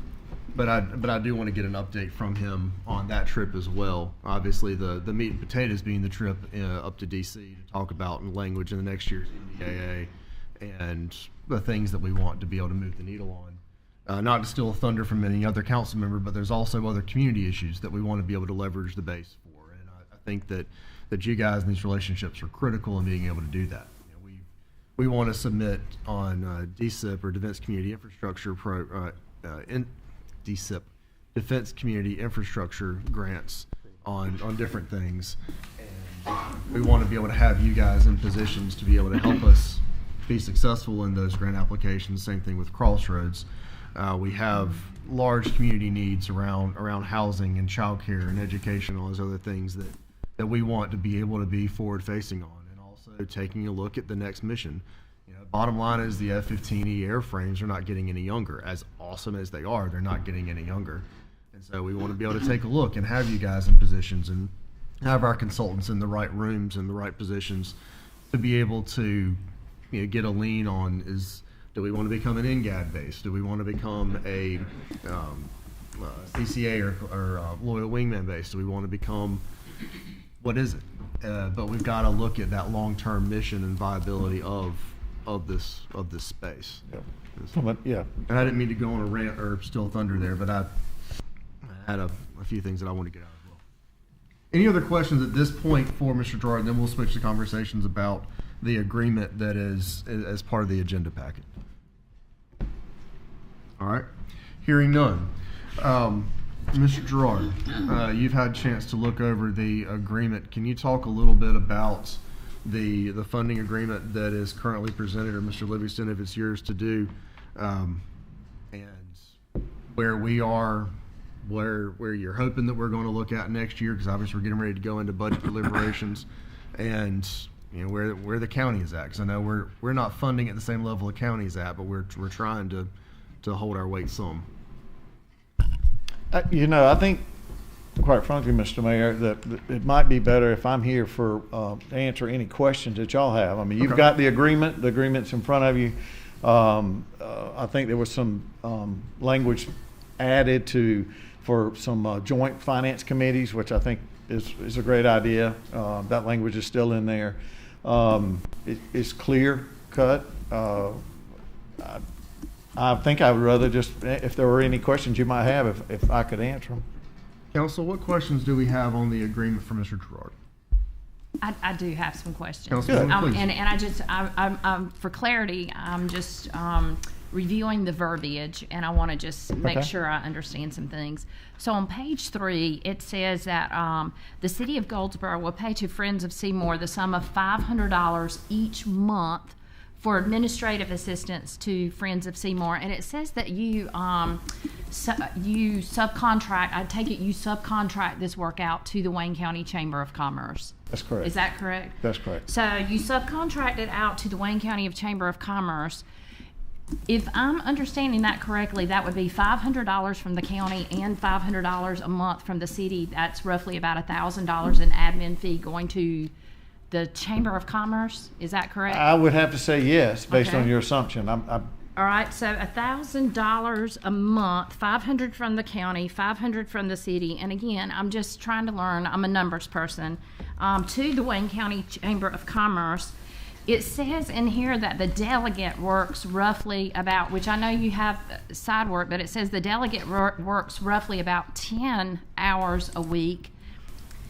My calculation would be that we're paying the Wayne County Chamber of Commerce, even if we go on the high end of paying an admin assistant $20 an hour, that we're paying somebody, it would have to be $20 or $25 an hour, and they're working, the Wayne County Chamber of Commerce is working for all of us roughly about 12 and a half hours a week. Now, I'm not going to be able to answer that question for you. I do know that the person that does the accounting for the Friends of Seymour for the military affairs and also the fundraising and any other type of correspondence or anything that goes out. But to what her job description is, I couldn't tell you. I'm just very concerned that the city and the county are paying the Wayne County Chamber of Commerce $1,000 a month. That really is saying that for an admin person, we have to be paying on the high end roughly. We are subcontracting to them roughly between $20 and $25 an hour. You're working the 10 hours a week. That would mean at $20 to $25 an hour, they would have to be working almost 12 and a half hours. Then the other question I have is, you guys go out and you secure donations roughly of about $50,000. Do you get to keep that money, or is there any other underlying cost that are going from the Friends of Seymour to the Wayne County Chamber of Commerce? Are they getting any kind of percentage or anything? Here again, I'm not, I'm here as a representative, really, as the government relations between the Friends of Seymour and the city, and then the Friends of Seymour and the county. So I'm not actually on their board. I do attend their board meetings since I've been in this role, but I'm not on their board. But I was in the beginning one of the members that helped create the what was then the Seymour Support Council, which is now Friends of Seymour. So to answer your question, I'm not aware that the chamber's reimbursed, or is that what you're asking? So according to this, we're paying the chamber. The county pays $500 a month. The city pays $500 a month. That is $1,000 a month. Right. If you, in the draft, when I was reading the draft this weekend, it was saying that you roughly work as a representative about 10 hours. That would mean, my calculations, if they're correct, that we're paying the chamber, if we're paying on the high end, because it would have to be $20 or $25 at $1,000 a month, that would mean they're working almost 12 and a half hours a week for you. I'm just trying to understand the subcontract price that you're paying, which sounds like an awful high price to the Wayne County Chamber of But we're Commerce. also using the chamber's printers, the computers, the lighting. I mean, it's almost like we're using the chamber space, and we also meet there. That's where our board meetings are. Okay, so or their board meetings. So aside from this, I'm asking, is any more of the Friends of Seymour money going to the Wayne County Chamber of Commerce? I would have to say I don't know. We can get that answer for you, but I would not be able to answer it. So are we using the Chamber of Commerce as marketing for the Friends of Seymour? And I would like to know if there's anyone in here to know when we started using the Friends of Seymour to have money to go through to when we use the Chamber of Commerce to send money through for Friends of Seymour. The Chamber of Commerce, that money that is going to the Chamber of Commerce. I understand Could what that you're money, saying. yeah, could the that subcontract money, fee. yes, right. Mm-hmm. So when do we start doing that, and do we have to do that?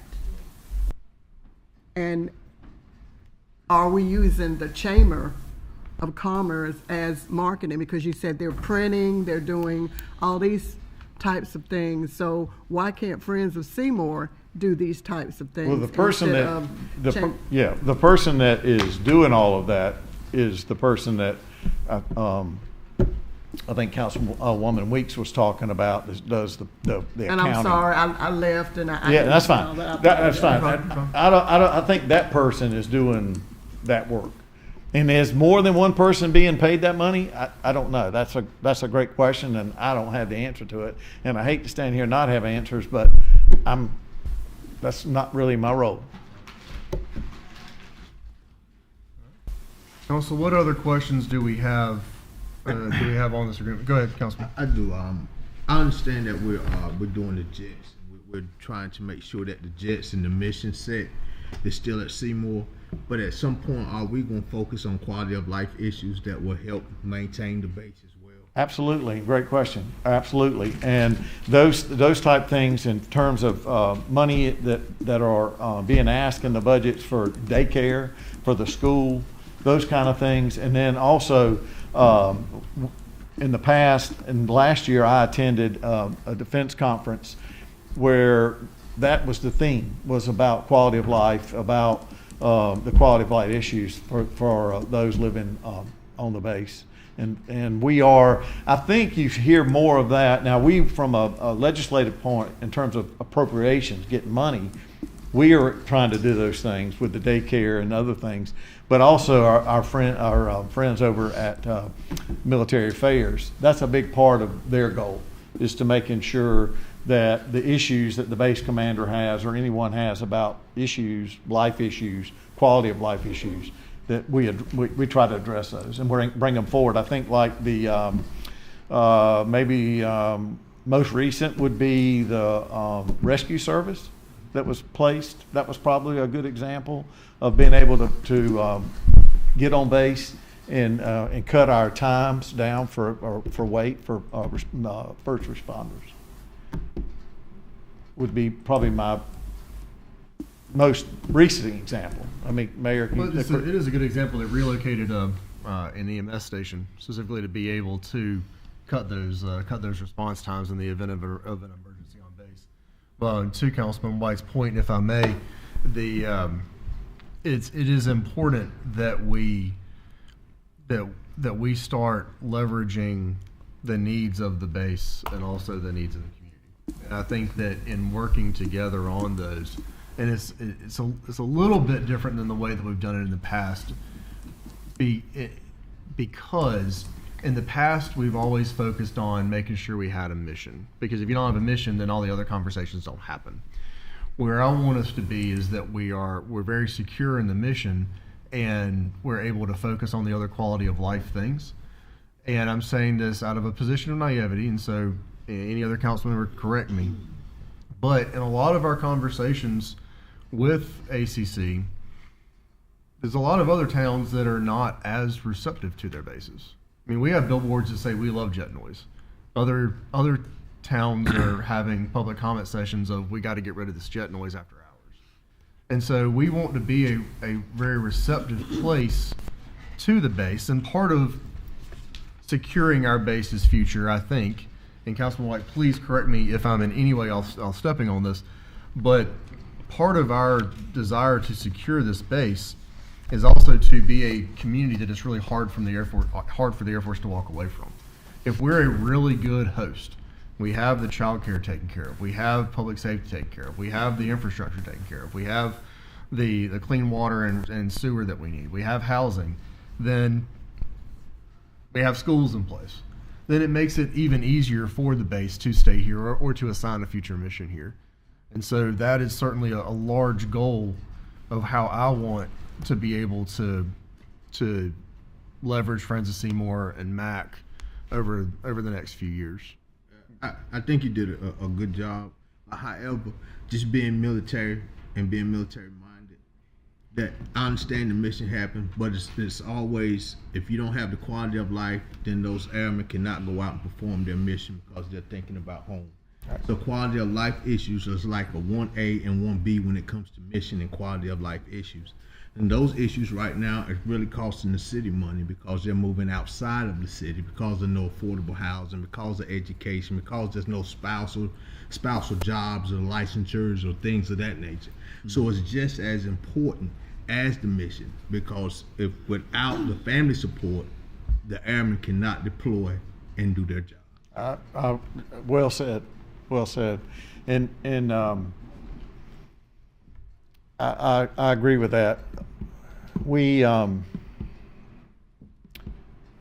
could do a better job in some of those areas as a community.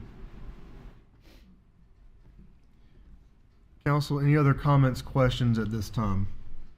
All right, Councilwoman, and then Councilman. I just wanted to know, I've heard a lot of talk about saying the county is putting out more than the city. I would like to know what that difference is from a financial perspective. So how much is the county paying to the Friends of Seymour versus what we're paying?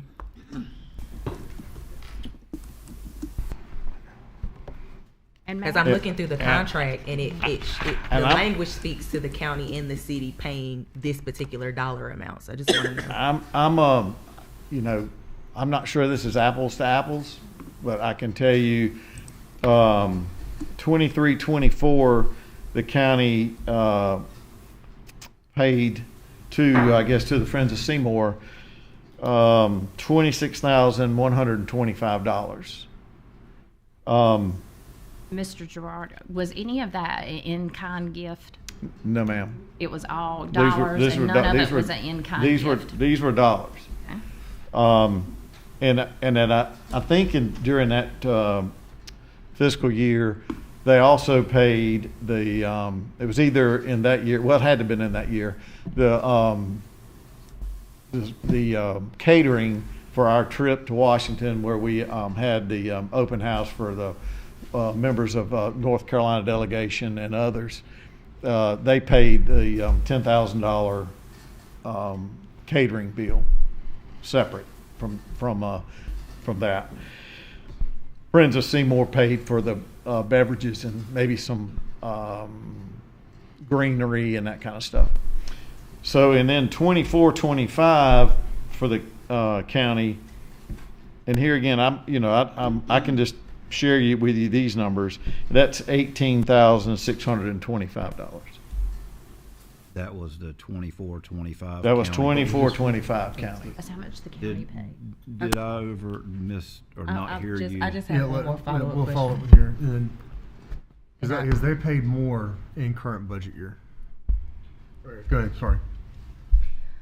Thank you. Can you provide me with the city's payment for 22-23 and 24-25? And just to confirm, for 24-25, the county paid $18,625, and 22-23, $26,125. 23-24.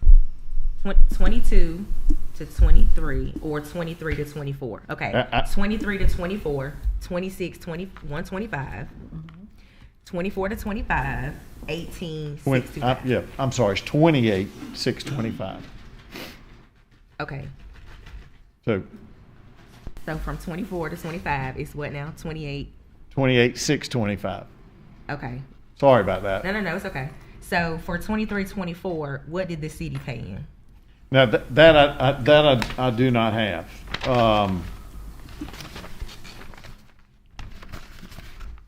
Do you remember? Our budget the prior year was right around 18,000, and cut it back, or maybe it was 16 or 18. We cut it in half to 8,500 this year. This year was budgeted as 85. The contract on the table right now is 20,300, which is above what was budgeted, still Yes. less than the county. Yes.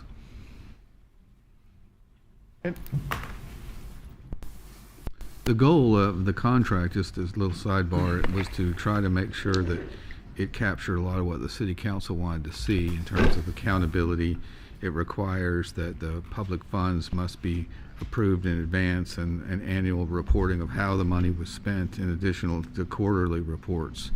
So those are some of the dramatic changes that we weren't really in place before. Yes, sir. I do have one more question though. Yes, sir. So what is it now that y'all cannot perform that y'all could before we cut your budget?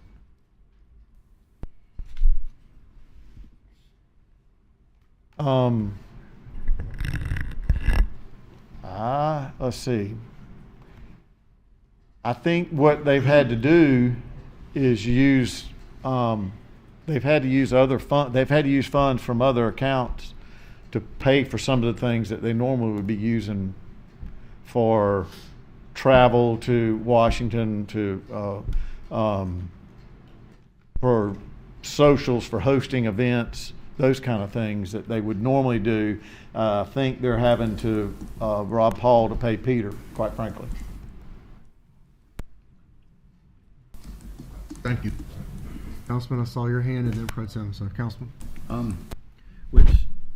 And I interpret that to be, the way I've heard it for the last couple of years, that the wheels are still turning, things are still being done, but the county had to pick up our slack because of the imbalance in the funds. But so, and that's how I feel about that. But, and Mayor, do you think it would be worth, since you're as familiar with it as I am, worth just hitting the high spot of the B course program and how beneficial that is, and because I consider that a quality of life component and something that we're a part of. Well, it absolutely is. I don't want to, as much interplay as there is between official MAC things and official Friends of Seymour things, I don't want to confuse the conversation. Although you're absolutely right that there are a large number of things that happen to try to build relationships with the airmen, their families, the officers and their families here on base.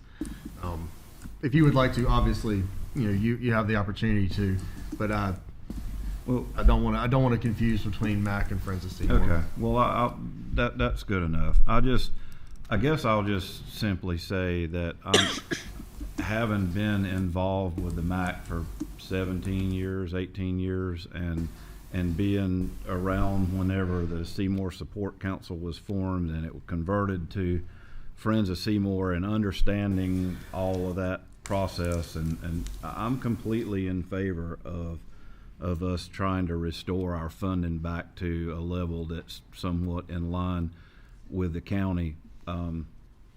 Again, I mean, I understand and I see the validity of the mission, and I've contributed a lot of my own money when I've been asked to contribute to that cause as well. And I would like to see us get this back where it needs to be. And I'll leave any further comments about the B course out. I get that, but I did think it was worth mentioning that there are so many things that we do that I think are positive to help this relationship. And it, as you say sometimes about raising children, it takes a village, and this is just a cog in that wheel. That's all, Mr. Mayor. Thank you, sir. Bridget? I wanted to make sure that in my notes that I wrote this correctly. Some of this money is going to be used for the maintenance of the NDAA. The money that we are asking to be put in the language of the NDAA would become a bill, and then we have to get appropriations for that money. But the money that we're asking for, and that's what's happening right now, is how much money. That's what we're going through now, is how much money do we ask for. But that money right now is strictly really for maintenance, to get the aircrafts the maintenance that they need. That's our biggest lift right now. The lower hanging fruit is probably the school housing to be the training squadron. That will occur. That's low hanging fruit. The other is getting money in the bill so that we can get it in appropriations to get the money. The bills are no good without the appropriations, as y'all know. All right. Councilman? Mr. Gerard, my last question. Sure. Is that a true statement that the county is paying out more because they are picking up our slack? Because that is a huge statement. I don't think that. Well, naturally, you've got me standing up here, so I wouldn't use the word slack. Let's just put it that way. I'm a resident and have been, and as y'all all know, apples. I mean, do you both need to put exact dollar amounts in there?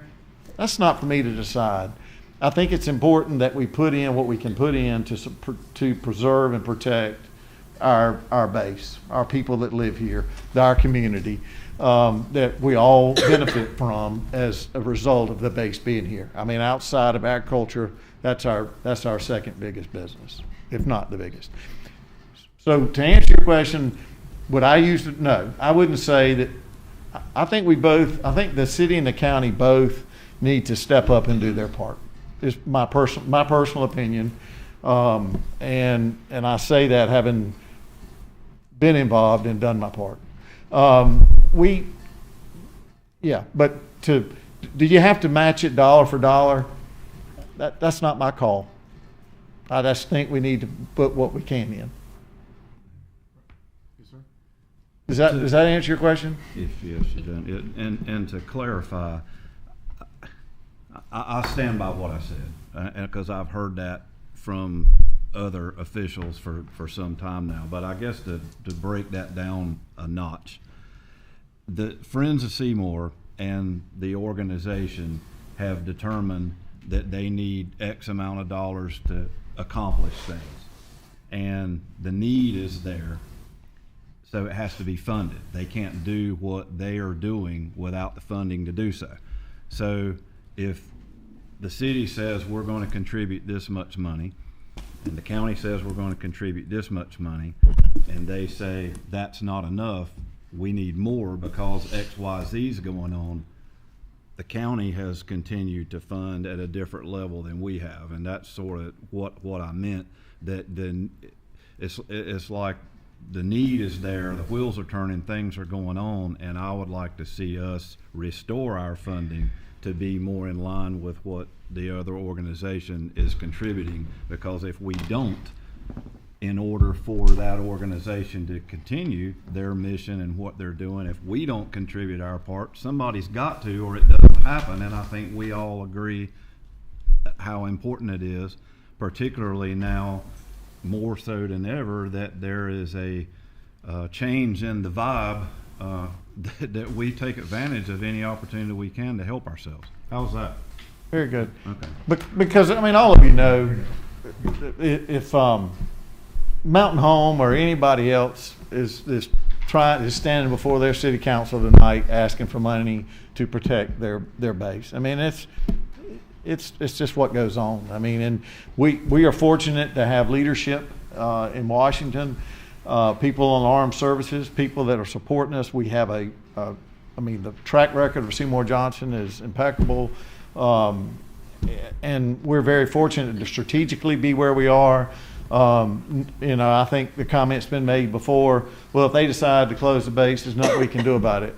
Well, maybe not, but they're going to have to do it. They're going to have to climb over some bodies before they do it, because we're going to give it all we got. That's the only way I know to put it. Okay, so any more questions for me? That's on Councilman White's hand. Yes. That's the last one. Just a caveat. I do understand, and I do appreciate your work. Yes, sir. I do. I've sat on calls with at the state level with you and Mr. Perry and Mr. Smith, and I think y'all doing a good job. However, just to speak to the friends, to speak to Seymour Johnson, the mission set has changed. So Goldsboro's not the same. So the quality of life and those issue things are not the same. So in order for us to really get the optimum out of our bucks, then the thinking of Friends of Seymour has to change as well. So that's what I'm saying. I'm saying in order for us to fund it, I'm not saying do away with Friends of Seymour, but what I am saying is the quality of life issues, because I go around the state on a daily basis, is the number one thing. The number one thing of why we can't retain airmen is because of child care. So if we're not fighting hard enough to keep child care, we're not going to have enough airmen to put in the planes. So all I'm saying is we have to begin to think differently. And in order to do that, I think that some language needs to be put in this agreement that we chase after some of those things that will help us to grow Seymour Johnson or maintain Seymour Johnson, as we know that those are issues and main issues, not just in North Carolina, but across the nation. So I just think that we have to change our way of thinking, because the mission set has changed for Goldsboro. Does it?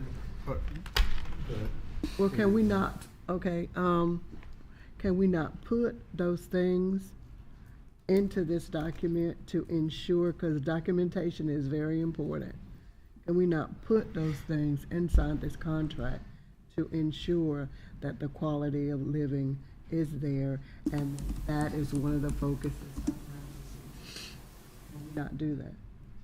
We can, and I'll just simply point out, just for question, the finance committee that this agreement requires would oversee the expenditure of any of the public funds, and Mr. Livingston, as our interim city manager, would be a vote on that, to be able to say, here are the things that my council has directed me to direct funds towards these initiatives. And I think that's a key component of this contract that was missing in prior years. Again, what we're going back to is an overall structure from 2014 that had a lot more, like what you see here, that had more specific categories and had that finance committee for some oversight to where that we could direct how we wanted the public funds to be used, and that gives you some influence and some sway. And that's not existed in the last several years of this contract. And that's just it's an important piece to me. That's something that I felt very strongly about getting back. Yes, sir. See your hand up. That's one of the things that I love about our council, and I'm proud of us, because we can have discussion and reach a goal somewhere. I'm totally in support of what Councilman White said, and that is a huge issue. But then it makes me have another question.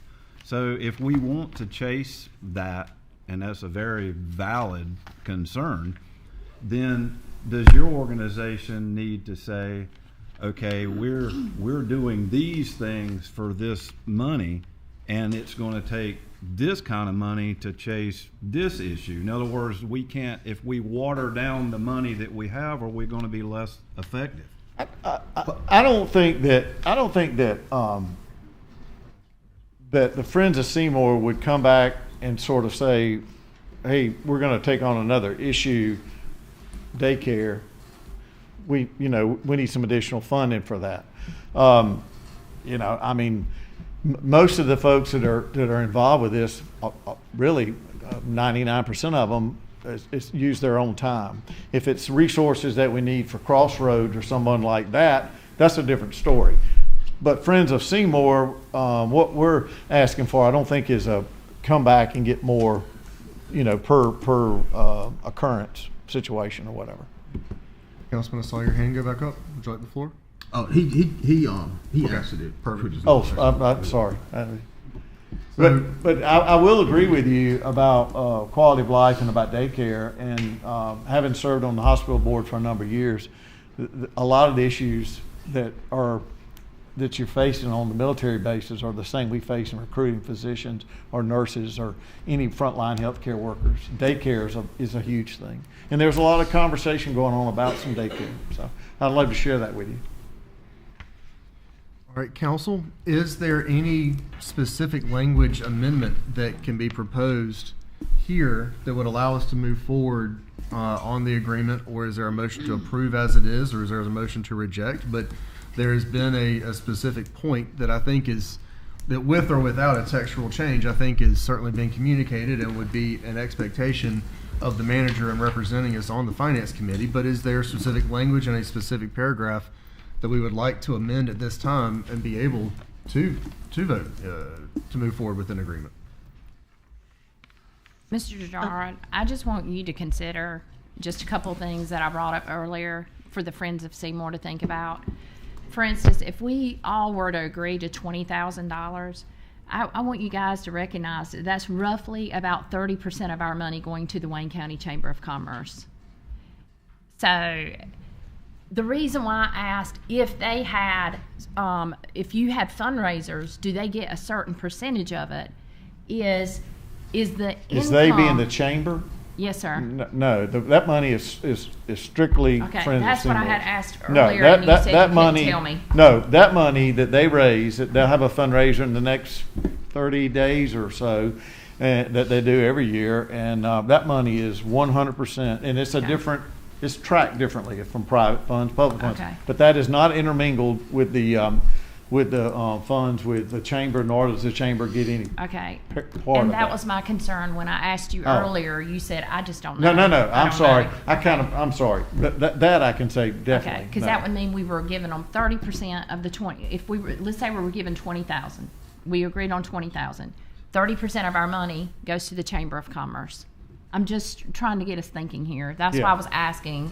Did they also get to keep residuals off of the fundraiser? And you know, if let's just say that person that's doing it retires, and we get someone else to, they get someone else to do it. It might be somebody that's not in the chamber. It's just worked over the years to have that person that's doing the bookkeeping in the chamber to do that bookkeeping, because all the meetings are there. But I expect somewhere down the road, it will be a different person. Yeah. And let's just hope they'll do it for, that. The verbiage stated that it was the Wayne County Chamber of Commerce, so I'm strictly going off of the Well, rough sure, draft verbiage. well, I guess, technically it would be. Yeah. It's not, I don't think they have a contract with an individual, but an individual does it, most of it. And that is included for transparency, because as of right now, it's $500 per month for administrative support, and it's just simply for transparency. It's understood that at the time of execution, it is through the Chamber of Commerce. There's no obligation that it remains with the Chamber of Commerce from our standpoint. Again, that was in there for transparency. Yeah, and I think the finance committees that y'all created will do a lot to answer some of those questions, because you'll see the public funds. Councilman? I think I'm not comfortable with it, just so to throw it in the air, but because I'm still, the first time I read this, the first thing I saw was ex officio as a representative on the Friends of Seymour, and I understand you put us on the financial board, but however, we don't have a seat at the table when it comes to setting the agenda, and that's something that's near and dear to me, so we can actually have a voice for somebody, for the city that's sitting on the actual board. That piece, and I said that from the beginning, that's near and dear to me. Well, and I know it's not the same thing, but the role that was created that I'm feeling at the moment is for those very things, so that your voice can be heard in terms of what you want on the agenda. Now, can it set the agenda? Well, that would have to be a majority vote.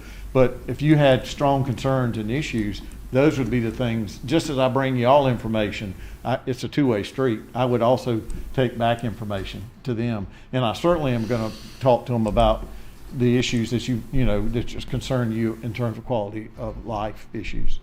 So, but you do have that. I just want you to say, just know that you do have that in me. So, council, what's the pleasure of council? We either need if there's a specific textual change that we would like to make, we can do that at this time.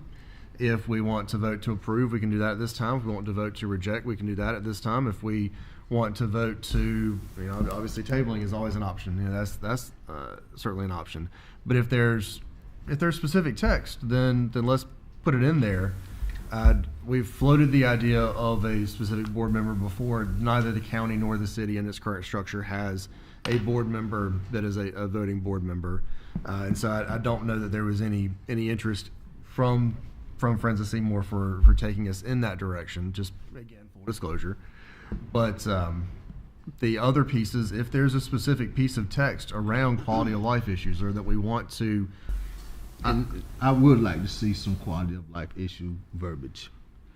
Is there, not to put anybody on the spot, but while we're here looking at it, is there a specific paragraph where that we want to, or simply add a 13 on the end of page 5 that just simply says in current FY, or in this and future FYs, it is the expectation of the Goldsboro City Council that Friends of Seymour will make a substantive effort to impact quality of life issues such as child care, housing, and things that are tangentially related to it. All right.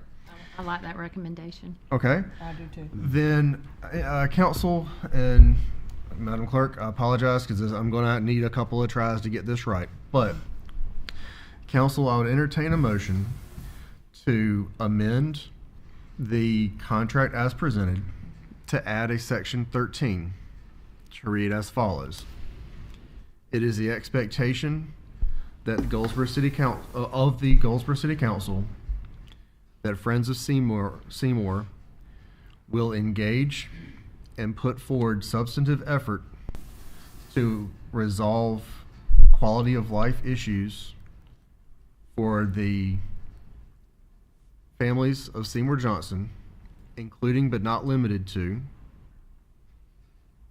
childcare, housing, public safety, infrastructure, and other It's on video. Too fast. I'm going too fast. All right, fortunately, it's on video. Yes. Mm.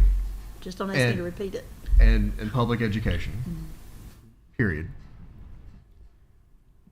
I make a motion that we approve the contract based on the edited verbiage that you just supplied us with.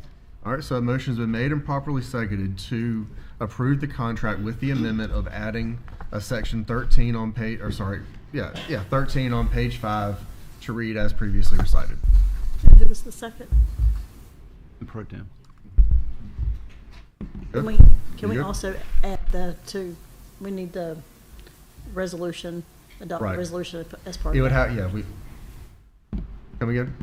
The budget resolution at a subsequent meeting, right?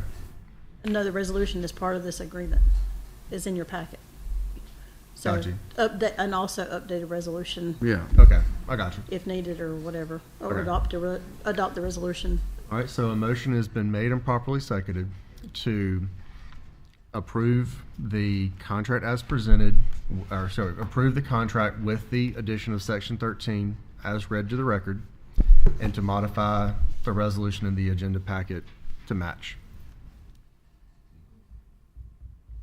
All right, motion made and properly seconded. Is there any further discussion? Hearing none, we'll call the vote. All in favor, please raise your hand. All opposed, same sign. Seeing none, motion passes. Thank you, Ms. Getz, and I'll work with you on hearing my voice on the Yes, sir. recording. Mr. Gerard, thank you. No, thank you all. Thank you a lot. I think it sends a great message to our community and to the folks in Washington. So, and we appreciate it and appreciate everything you do. And quality of life has always been a concern, and not just for the folks at the base, but for our community. But yes, I like it. I like that y'all. we're adding that textually as a requirement in there as well. No, I think it's great. Thank you very much. Thank you. And please feel free to call on me if you have any questions.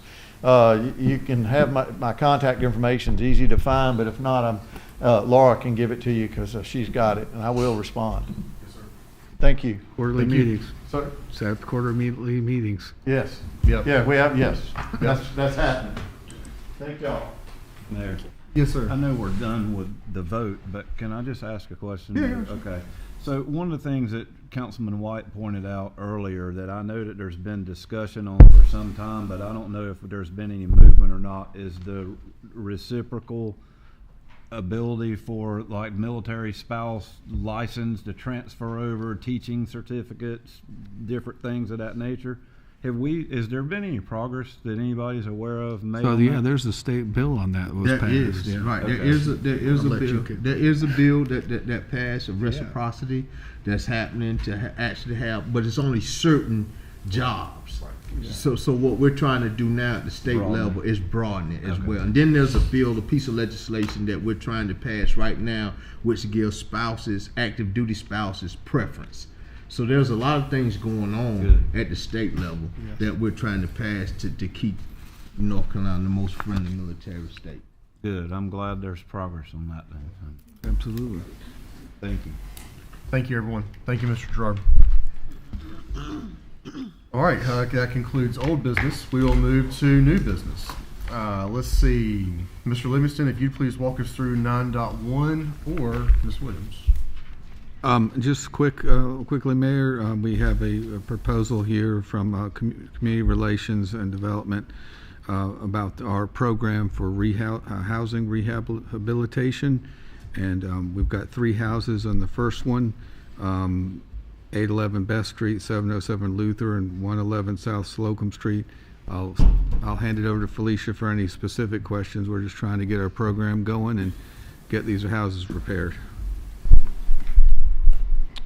So we're requesting approval for 2 awards. Good evening, Mayor and Council. The first is with Hamvis Properties. The department has, in collaboration with procurement staff, negotiated with the 2 selected firms, and we would like to award Hamvis Properties to complete the rehabilitation work at the 3 properties Mr. Manager just mentioned, 811 South Best, 707 Luther Drive, and 1111 South Slocum, for a total of $130,409.50. And then we also have another request to approve Shepherd Response, who again, after we've gone through work with the procurement manager and negotiations with Shepherd Response LLC, would like to award them a contract to complete the rehabilitation work on 3 properties, 600 South Best, 704 Luther, and 206 Gerald Lane, for a total of $125,321.55. All right, we'll begin with item 9.1, which is the Hambus Properties, Inc. Council, I do want to just put something out there, and what I'm about to do is certainly not intended to be a political statement. It's just simply a statement of fact and where we are with federal funding. The CDBG funds are pass-through federal funds. And as council is very aware, there was a executive order freezing all federal funds. Then there was a judge that stepped in and blocked the executive order. Then there was an official retraction of the executive order. So as it sits right now, all federal funds, we have an obligation to do what is expected of us and use those federal funds for the betterment of our community according to the program guidelines. In speaking with a number of other mayors this past Friday, who were fortunately very generous with their time and their wisdom, their actions that they are planning to do, and I can be specific if you need me to, but I prefer not to. Their desire is, as of right now, there is no executive order freezing federal funds, and as such, they are moving forward with various projects. They are doing so acknowledging that there is some minimal risk there, that if for some reason there was a federal clawback, that in theory they may be on the hook for that. Now, right now, again, there is no executive order, so everyone that I've spoken with, the other mayors, are comfortable absorbing that risk because they view it as a very small risk.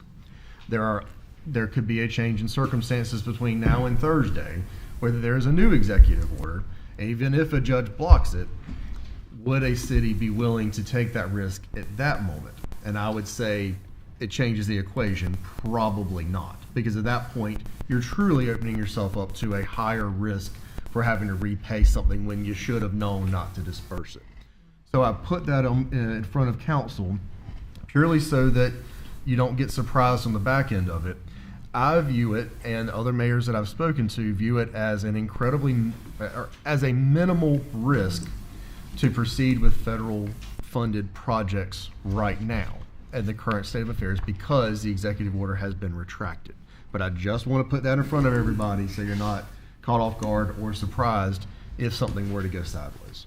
So just for clarity, just to make sure I'm understanding, the monies are not all already in the account. It's almost kind of like a reimbursable grant where you do the work and then they reimburse you back.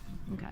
Thank you. And the reason why we would have normally just had this on the consent agenda, because in a typical, in fact we did, but with the movement in the federal government about potentially freezing monies like this, we felt like we owed it to the council and the public to have this discussion. Yeah, on Wednesday, it hadn't yet been retracted. Yeah. And so on Wednesday, when we were meeting to assemble and release the agenda, we were going to put out the reality of, do we absorb the risk? What do we do? As it is right now, it's been retracted, so I view it as low risk, and I would encourage council to move forward with it. But again, full transparency to us and the public, just want everyone to be on the same page. Mr. Livingston, Ms. Williams, anything else on 9.1? I'd just like to ask council to, by motion, adopt the attached resolution authorizing the mayor and city clerk to execute a contract with Hanvis Properties Incorporated for a total of $130,409.50.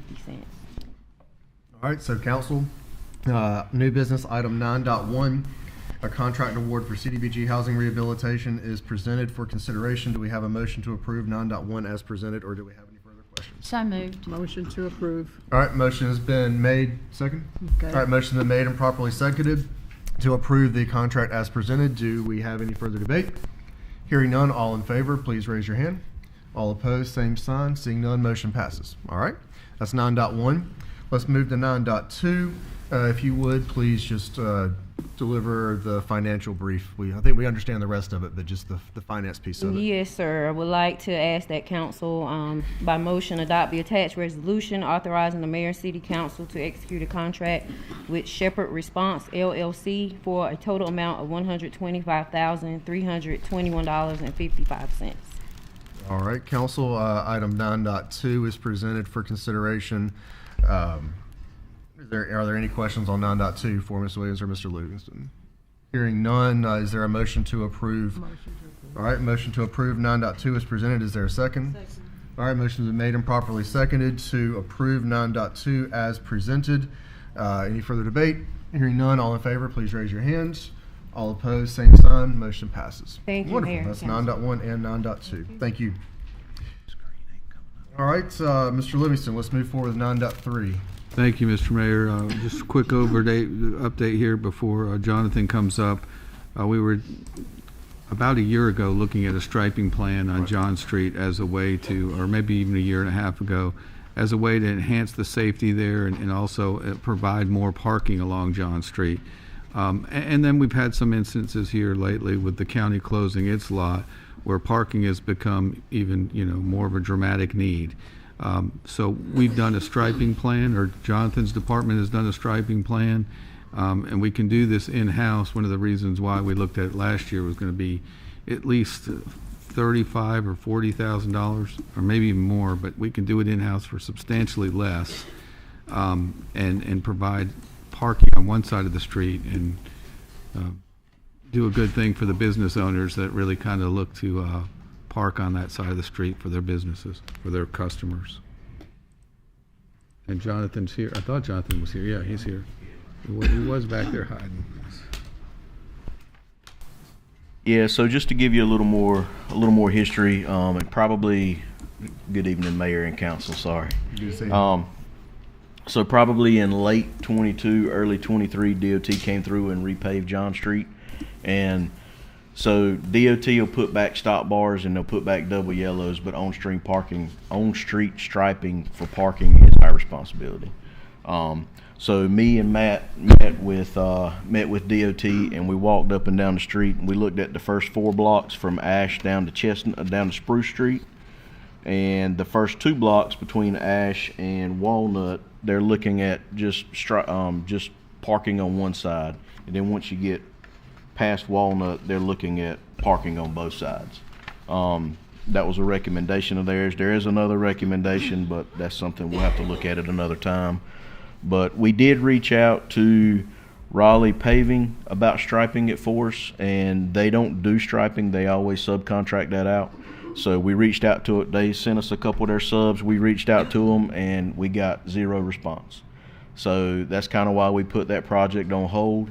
We are fully staffed now, and our guys they're ready to start striping. They know striping is going to be kind of a focus coming up soon. So probably when the weather breaks, maybe April or May, we'll get out there and start striping that and looking at that.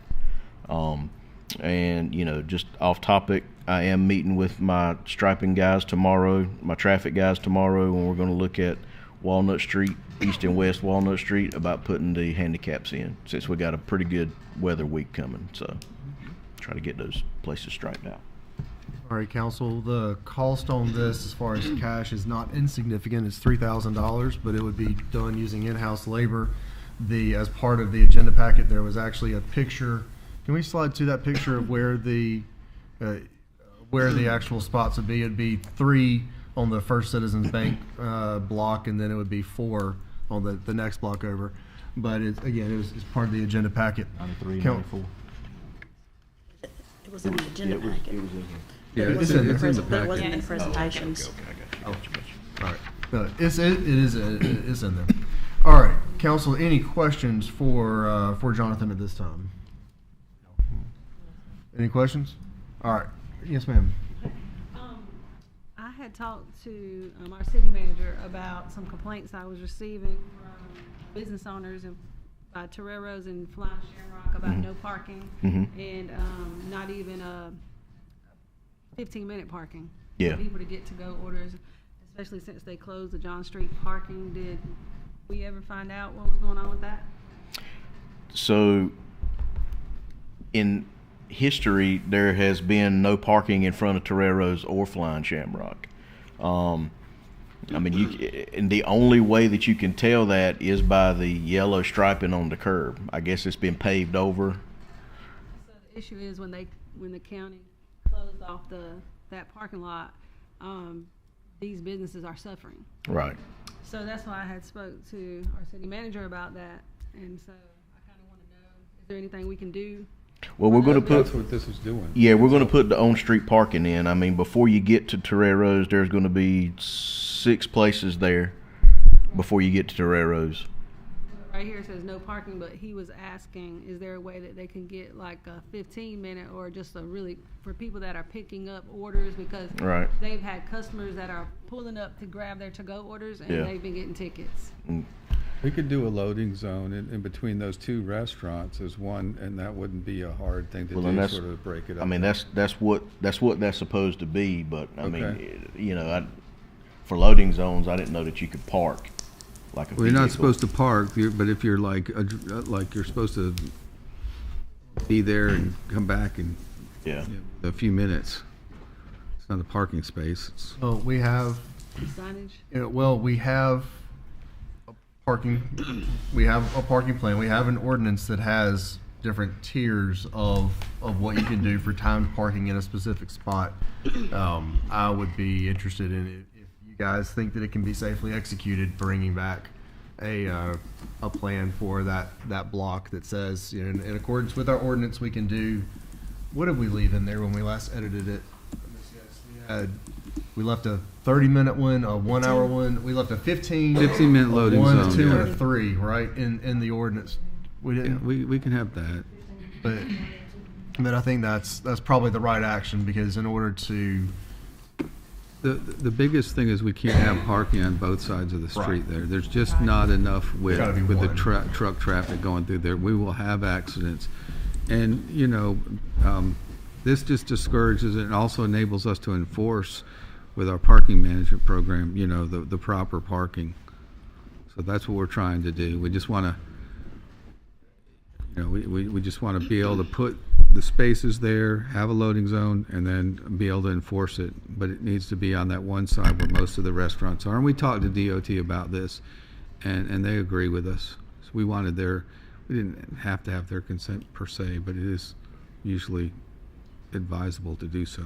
Our parking committee is meeting tomorrow, and we are going to go over this plan. So I mean, that's something that we can bring up tomorrow, and just kind of try to discuss as a team, figure out something. Okay. Councilman, I saw your hand. Or, I'm sorry, Councilwoman, are you done? I didn't mean to cut you off. So where does this, do we need to wait until he meets with the parking committee and then come back with a final plan, or because I don't want this to get left out, or no signage, or? Either way, it's got to be striped. Yeah, I mean, it's got to be striped. I mean, I think we can incorporate whatever we need to here. I mean, you know, I can change the plan. My guys are going to stripe this out just like I put it together. So, Okay. I mean, whenever we come to an agreement on what we want to do there, then I can just show it here, and they'll put it down however we need them to. Yeah, the owner of Torero's is saying he's losing business because of that. Okay. All right. Councilman, and then Councilman. To piggyback on Councilwoman Taylor's concerns, if it's something that the parking committee can discuss, I've had multiple complaints both from the businesses as well as the end user, so to speak, with a lack of a designated parking place on Center Street or somewhere close to Center and Walnut for ride share to use that parking place, or DoorDash to use that parking place, because either A, there's nowhere for them to park for short term, and they're getting out, if it's a DoorDash or whatever, they're leaving their car in the street with the flashers on, and that's an issue. And then the other issue is for ride share stuff in the evening. There's no designated place like there is in most places that if you ride share, this is where you go, this is the parking spot. If we've not done that, I would like to, in addition to what she said, I'd like for the parking committee to see if we can come up with a little solution for that, if everybody thinks that's a good idea. Just, I mean, if it's only a single space or something, this area on Center Street or close to it. Well, and in the ordinance, when we last amended what was authorized for city staff to use as far as parking spaces, it was 15-minute, 1 hour, and 2 hour, right? And then we had proposed a 3 hour, but ultimately that got voted down at that particular moment. So there is a 15-minute parking spot option already in our ordinances that we could authorize him to be able to use whenever you come back with a, hey, let's put these specific spots at 15 minutes. Ultimately, they're going to be striped either way, but I totally agree with what you're saying. Yes, sir? Well, they'd be loading zones, and they're striped a certain way, and that's probably the best way to handle something like that. But I'll let the traffic. Well, you're thinking loading zone. I'm thinking 15-minute parking spot. Okay. Well, they're two different either way, things. I really don't care. I just want it to work. Yeah. 15-minute would certainly fix what I'm referring to. Council, comments, questions on this, or would you like to, do you need action at this meeting, or is tabling it so that you can come back with if there needs to be a change, if you'd rather do loading zone versus 15-minute or whatever else, to clearly mark which one would be what? Yeah, we can approve it at the next meeting and consent? Yeah, there was no action, and again, I mean, we can revise the plan and I can bring it back. We're not going to stripe it until the weather breaks anyway. Okay. So, I mean, we still got some time. Jonathan, real quick, so I'm clear. You're taking what back to the parking committee for consideration as it relates to Toreros specifically? What could we do? I think y'all kind of mentioned a 15-minute. We could look at a 15-minute parking, or maybe designate another one of these parking places 15. Whatever. And if there's any recommendations from the committee. So my concern there is that sounds like a special accommodation for Toreros specifically. And I get it. Yeah. Parking lot closed down. Yeah. But I also remember during COVID when businesses downtown was trying every creative, innovative way, and the city put a stop to businesses allowing for to-go orders to come in and get it. Right. If we are going to consider it in one spot, there has to be a consideration for everybody. And I get it, but there's a lot of people losing business, and I don't want to show partiality or bias. So if we're gonna take it back, I'm asking if you would consider it across downtown, not just specifically for one business. That just does not seem fair to me. Okay. And the reason why, can I say something? The reason why I mentioned Toreros is because when they closed off that parking lot, the John Street parking lot right there, it became an issue because there was less places to park. So I understand what Councilwoman Matthews is saying, indeed, but while we were in the middle of talking about John Street, restriping John Street, that's why I brought it up, because we were discussing John Street. But I do agree that things need to be the same for everyone. Right. Okay. All right. This plan is presented as information only, since it's $3,000. You're able to do it within existing budget. I certainly think that there's been some good conversation, kind of tweaking a couple of things. Excuse me. Council, is there anything further on 9.3 at this time? All right, if there is, please do reach out to Jonathan, reach out to Mr. Livingston. Sorry to say Mr. Perry. It don't matter to me. I'm good. But either way, please do reach out and let him take it to the committee, and we'll try to get this right in the proper due process. Sounds good. All right, Council, can I allow Jonathan to step down? We're good? Appreciate it. Thank you. Thank you. All right, Mr. Livingston, if you'd please take us through 9.4, or Mr. Helmer, who's presenting. Thank you, Mr. Mayor. This is a resolution authorizing the city manager to execute a contract with Mr. Helmer, I apologize. I'm going to interrupt you just for a second. I just had a reminder that we've now been at this thing for 2.5 hours. Yes. I'm going to recess for 5 minutes for a restroom break, and then we'll be right back at 8:15. Okay. Right. Sounds good. Stand in recess until 8:15. Thank you. Y'all got to remind me.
adopted by City Council on March 2023. In your packet is a list of 10 structures.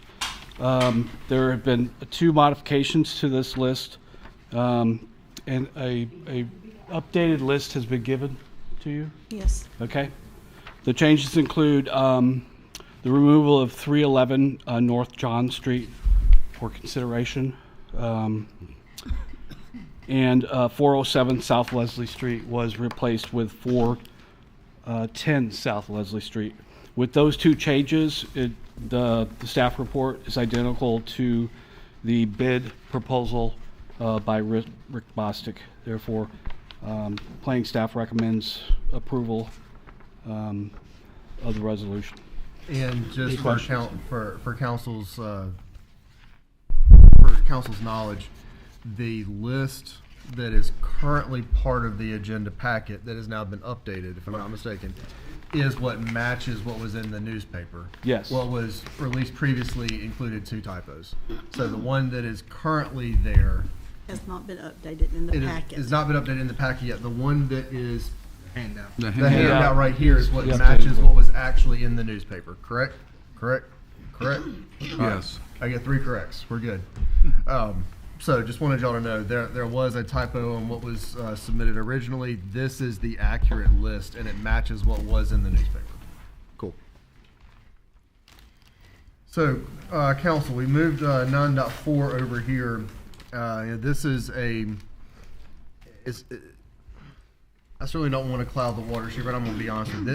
It's a big thing to say we're bulldozing a property. It's also a big step in the city council, and part of what it has said it is committed to, of trying to resolve blight in the city and trying to kind of move some things along. So I wanted this to be a new business action item for council to be able to discuss if there were any questions. All right, yes, ma'am. I know we said that we took off the 407, but can you just tell me for clarification, Mr. Helmer, what is the status of 407? Do you know that? I believe, if not mistaken, and maybe Taj can correct me if I'm wrong, 407, wasn't that the one that was had changed ownerships and a new owner went in and was actually making improvements? That's 409. 407 409? is actually Okay. a burnt structure. Okay. That's a And then hazard. I can't explain why 407 would be replaced with 410. I don't know the 410 answer to is that. burnt down, too.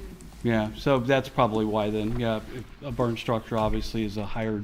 Yeah, both of them are burnt. Yeah, I mean, we could have to prioritize it somehow, and burnt structures would be a higher priority.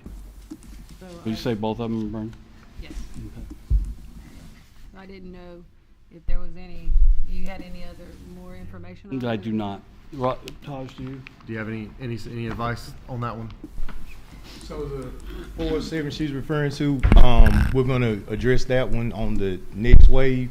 The reason being, the 2 properties we had, one was on Bright Street. I'm not looking at the exact numerical, but I sent out an email previously. It was a Bright Street and Leslie Street that had been bought in the process of about a 6-month period. So just to give you a breakdown of what takes place, there's an asbestos process that's done, right? The asbestos testing is only good for 6 months. So we're in a threshold right now. The report came back October 9th. So technically by April 9th, we need to take care of this. It's imperative that we move forward and don't table this. We need to act on this now. We wasted over $12,000 with the asbestos report. So that's one. So what I did, being that there were 2 properties that were burned, anything past 85% burn does not have to undergo asbestos testing. So 2 properties, one which is on the John Street, 313 North John, and the one on James Street that you have on your list. I think it's only one on James Street. It was adjacent to a house that had recently burned. So since those were 2 burned properties, we replaced 2 that didn't have to undergo an asbestos test, swapped those out, and that's the reason why. As a fireman for 20 years, the first thing is a hazard when you do a burn property, even in training. The mortar is deteriorated due to the intense heat. And as you know, if a chimney were to fall, it'd be a liability. So health, public safety is premier. So that's why those 2 properties were changed, but they were put on that as an oversight. As I said, that property, we're going to put that one toward aggressively on our next phase, a window. It's not going to have to go through an extreme process like the other ones due to the fact that it doesn't have to undergo an asbestos test. So just for clarity, that's why I shifted the two that were initially on, the Leslie Street and the Bright Street address, with those two. So it's a process. It may be, Taj, that we can add it on, and if, depending on with the contract, if there's some savings in that, right, and that's, I think we can squeeze that one in, because there's going to be some reductions on this. Definitely. Because the large properties we had two properties that were on one block on Walnut. One was in excess of 28,000, one was like around 22,000. Residential houses under like 1,500 square feet are going to average about 3,500 for. So hopefully we can defray the cost from that to absorb the cost of that property, and it won't be as much as a removal cost for that. So. Thank you for explaining. Yes, ma'am. I had a couple of questions from property owners that were saying, how can I plan? How will I know how much I'm going to get billed? Can you talk through that just a tiny bit about what folks that are on this list should expect, or how it's assessed, who pays what? Well, with the contract, with the bid, it's broken down by structure, so we have the exact figures For that each the city individual would sure, pay. sure. And I'm not asking you to recite those right now.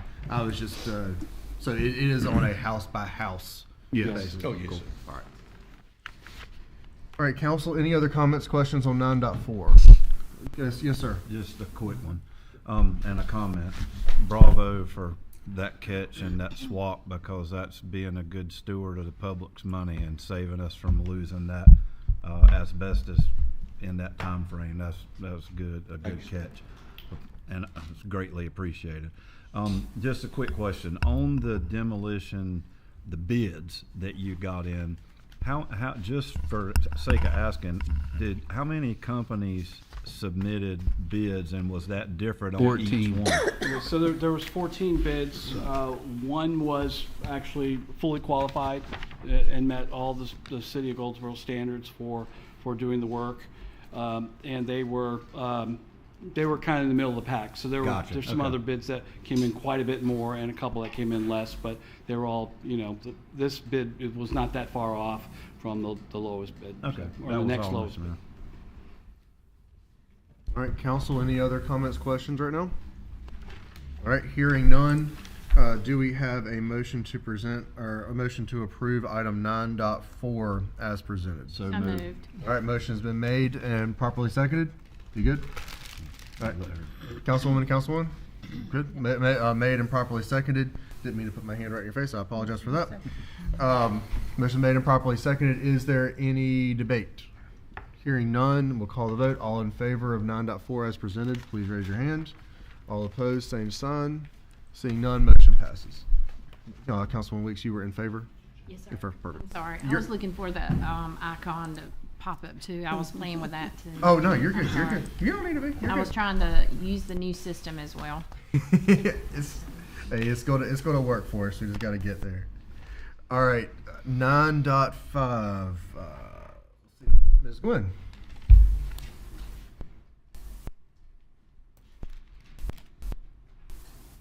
Good evening, Mayor Pro Tem, and Council. Thank you for your time this evening. The first item that I have is a resolution authorizing a lease contract for a mail machine. We're currently in a 60-month postage machine lease. It expires in May. I actually have to give termination notice this month in February in order for us not to extend it another year. So General Statute 160A-19 grants the city the authority to lease personal property for any authorized public purpose. And currently, Pitney Bowes is the awarded vendor for the mailing equipment with the NC State Information Technology. And so their proposal is $631.50 per month, and it includes a new compliant mail machine with cloud-based software. And I will say, the demonstration that I saw, we have a lot more features and a lot more accountability, which we don't have with the current mail machine that we're at. And we also expect to have certified mail savings of about $6,000 annually annually. We actually, the city, not my office, but the city itself does a lot of certified mailing, especially through the planning department. So right now we pay about $596 per month on the old machine, which does not have the features that we will have with the new machine. And so the difference would be about $35 more per month for a total of about $420 per year. So we've placed a resolution in your packet for council's approval to authorize us to enter into a new lease for the postage machine. Enough. Council, any comments, questions? Hearing none, is there a motion to approve item 9.5 as presented? All right, motion's been made. Is there a second? Second. Motion's been made and properly seconded to approve item 9.5 as presented. Is there any debate? Hearing none, we'll call the vote. All in favor, please raise your hand. All opposed, same sign. Seeing none, motion passes. All right. And again, council, some things like this, granted, could be on the consent agenda. It's largely non-controversial. It could be, but I told each of you, and I'll try to maintain my word here. If you've never seen it, or it's not a thing that we've approved in a year past, that put it on new business, allow council to see it, be exposed to it one time, and then in the future, if it's something that is recurring and non-controversial that you have seen, we'll put it on the consent agenda. But trying to make sure that everybody sees everything before they're required to vote on it in a consent agenda format. All right, we'll move to item 9.6. Ms. Gwen, Mr. Livingston, I know this is a big one. So this is the first time we've brought debt approval to the city council in a while. The city is on the unit assistance list, so if you borrowed more than $50,000 or more than one car, you have to get approved. However, I will say that this borrowing is for $6.8 million. It involves a combination of not only rolling stock, being like vehicles and trucks and things of that nature and backhoes. It also includes, the city would not have qualified for the exception. We would have to come to council for their approval, and also we would still have to take it to the LGC due to the amount and the type of item that we are buying. So preliminary, and you all have heard about this, you've approved the capital already through the budget process, and now what we're doing is we're asking for the installment financing contract, which actually covers 2 fiscal years. It covers fiscal 24 buying and fiscal 25. And so part of this process is the council must pass preliminary resolution basically stating this is why we're having to borrow money. And so the bond attorney, McGuire Woods, has prepared the attached resolution that the mayor will sign tomorrow, that we will have to pass on to the local government commission. The application, I signed that and finished that today and sent it to the LGC, and they'll be waiting the preliminary resolution's findings. Then also in the memo, it states that we would come back to the February 17th meeting to give you our selected vendor after our bid process. However, due to the way that one of the bids, and it was actually the low bidder on the interest rate, the way that they priced it, we are going to have to wait until the March 3rd meeting. Now, we will bring that proposed vendor back, the bank that has bid that. I guess it's going to be the comparable lowest rate. We hope the lowest rate, but there are a few complications in that, in how they bid, because they can bid like they want to. So what we hope to do is bring that back to you at the March 3rd meeting and say, here is the vendor that we propose to do the financing with, and we would ask you to pass a resolution that night to approve it. Then the next day, on March the 4th, Matt and I will have to be available most likely online for the local government commission's meeting to answer any questions that they might have of the city as far as borrowing, because this is the first time that I think the city's been since we did the 2018 borrowing for the streets, if I'm not mistaken. So it's been quite a while, so they may have some questions for us. But tonight what we're asking you to do is pass the preliminary findings resolutions to authorize us to file the application, and then also making those assumptions in the debt for the LGC. Ms. Gwen, we won't see an actual financing agreement until the next step in this. Until March the 3rd. Until March 3rd. At that time, would that be the appropriate time to be able to have the conversation around any potential tax implications, or if it's something that we can cash flow in the existing budget. Cash flow. Right. Yeah, we're good because we're basically on reimbursement basis. Right. We've out of the 6.8 million, we've spent around $2.5–3 million since fiscal 24. So we're good on cash. I mean, as you all see the monthly cash reporter, you will see. I mean, we're in an excellent cash position, so we're good. This is mainly to keep the health of our fund balance and to kind of, like you said, spread those payments over. And what we did was we kind of did a hybrid amortization because some things like police cars, you really only want to do for 5 years.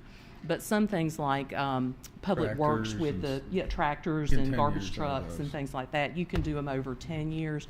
So we actually did a hybrid amortization of that so we could stretch the payment out because we didn't, and you all have seen multiple times Davenport's given you that cash flow statement about debt and payment.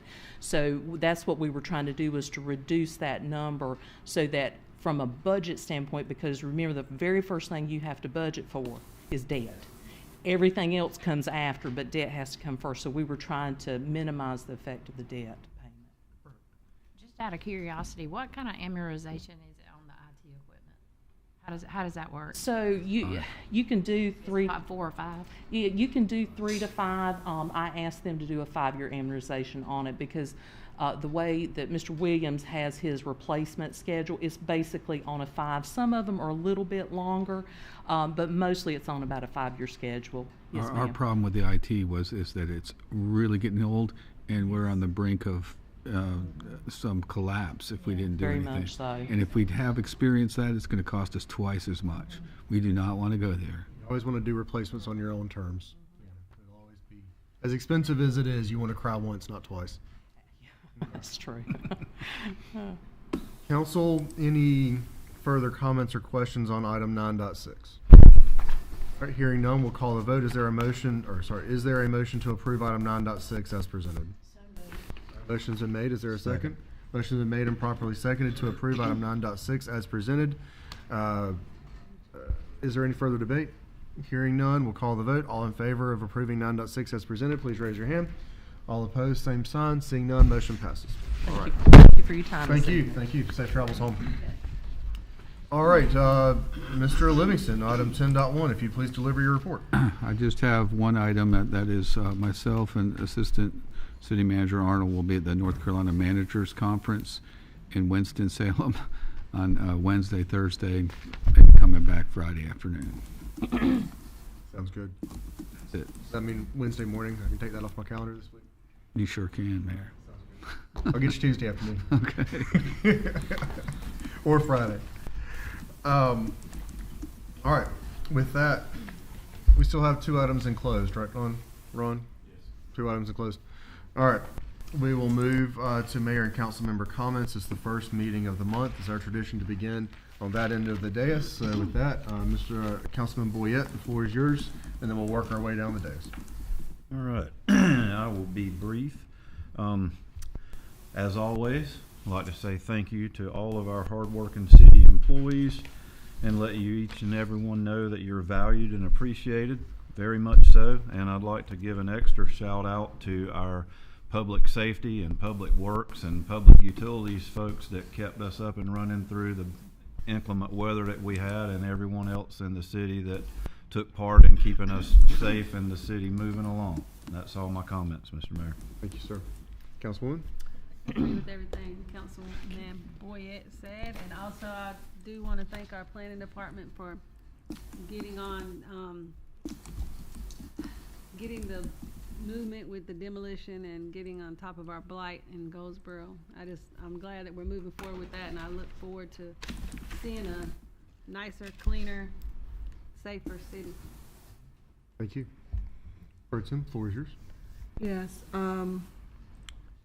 First, I want to thank all the staff, city staff. We really do appreciate you, and it's very important that we let you know every day, every time that we're here. It was an honor to participate in the mortgage burning ceremony at St. James Church in my district. That paid their mortgage off early, and it's a testament to true responsibility and commitment. They are a pillar in District 1 and the city. They've done a lot of vital programs, and with them paying off the mortgage, they're going to be able to do even more. And so I was just very excited to be there. Councilman White was there also. With this being Black History Month, and one of my favorite authors is Carter Woodson. And he says, those who have no record of what their forebears has accomplished lose their inspiration, which comes from teaching the biology and their history. And we need to keep that in mind. We must always know where we come from and how far we've come and what we need to do to make further progress. On 2/23/25, there will be a Black History quiz program at St. James at 6 p.m. And I'm very excited about that, and I will announce it again so you can remember it. And with that, I want to say the confidence of the people is worth more than money. Councilwoman Matthews, while I know the issue took place in your district, I feel compelled to speak on it because it affects all of us. And we must do better. And harm to anyone, I wrote this out because I was very compassionate about saying it, so I want to make sure that I say it correctly. The use of excessive force is unacceptable no matter who it is. And that says, it appears that this kind of treatment is happening in the Black and brown communities and in disproportionate numbers. And I want my constituents, as well as the city, to know that this is unacceptable. I have always been an advocate for the Goldsboro Police Department, and I don't want anyone to think any otherwise. And I know that Goldsboro is better than the clips that we saw. And I am a documentation person, and I believe in looking at facts, and I believe in looking at everything, and I have not seen everything. So I want us to feel, I want even the person that is being arrested to feel safe when they're being arrested. And I want you to get that, I want you to get that phrase. Even when being arrested, I want you to feel safe. But I also have trust in many of the police department. The police department has done some really good things. And in no way am I bashing them, but I would, for my constituents and all the concerns that they have, my phone has been ringing off the wall. And I want you to know, and I think that I can speak for this whole council, that we're going to do what needs to be done, and we're going to follow protocol. And I want you to please trust and have faith in your council. Councilwoman, floor is yours. Just want to remind everybody that our council meetings now start at 5:30, and we don't have that breakdown of 2 meetings anymore. So the work session is not going to be at 5 until 7, and then the public meeting. There was some people who came here tonight, I know, with the expectancy of wanting to speak and share whatever was on their heart. And I really hate that you were not given that opportunity to do that. But I think it was primarily because of the change in how we do business that did not allow you that opportunity. But I want you to come back, because what you have to say matters. And not only does it matter on your personal platforms, it matters on this platform, because it also serves as an accountability piece that us as elected leaders follow through on the oath that we took, and all the promises that we made to get in these seats. Thank you, Councilwoman Jones, for your comments about the situation, and regardless of what district it was in, the care and concern is what's important to me. So thank you for even sharing that. But for me, I strongly feel that it was unacceptable, and I am going to stand by that. It broke my heart to see it, and even afterwards finding out some of the injuries that were sustained during that incident. So I have to say that there is a process that has to be followed, and I am going to stand by that process. But there is some accountability that will be happening throughout that process, and that did not come just from us as elected leaders, but it comes from us as a community, because see, all power to the people, and I'm gonna stand by that. So please keep coming. Please share your thoughts. It's okay to feel how you feel without excuse. Nobody should tell you how to feel after seeing something like that, considering that every time we turn on the TV nearby, we are seeing something very similar all around the world, and it's happening. And now it is here, right in our back door. So I apologize to those folks who did not have a chance to speak and share during public comment, but I do want to implore you to come back. But know that the meeting starts at 5:30, so that public comment could come at 5:31 or it could come at 7:31. But I want you to make it your business to be in this space so that we can hear from you, and that our entire community can hear from you and how you feel. To my district that I love so deeply, I love you, and we have another conference call coming up. There were some issues that I was told some people could not get on, but don't worry, we'll have another one coming up next month. So make sure you stay connected with me via my Councilwoman page. You can contact me via email or even my cell phone. So I love you, and good night. Thank you. Councilwoman? I just wanted to say hello and thank you. I know they said they would be watching tonight, the Zeta Phi Beta sorority, for bringing me in to speak with you guys Saturday at the Wayne County Public Library. I had an amazing time there. Thank you so much. And also thank you for acknowledging that January was National Human Trafficking Prevention Month. Education is key. Human trafficking is a $150 billion industry. And I want to say thank you to our police chief and the whole entire Goldsboro City Police Department, who has been on the forefront of not only educating about human trafficking, but putting the perpetrators in jail. So I want to thank the police chief and the entire force here in Goldsboro for the work that they're doing on the human trafficking side. Thank you, Councilman. Councilman, floor is yours. Yes, Mr. Mayor. First of all, I'd like to salute St. James for their mortgage burning celebration on Sunday. Quite an accomplishment. To the AKAs, or Alpha Kappa Alpha, for the debutante ball this weekend and the mentoring that they are doing with those young ladies. Outstanding job. I salute you.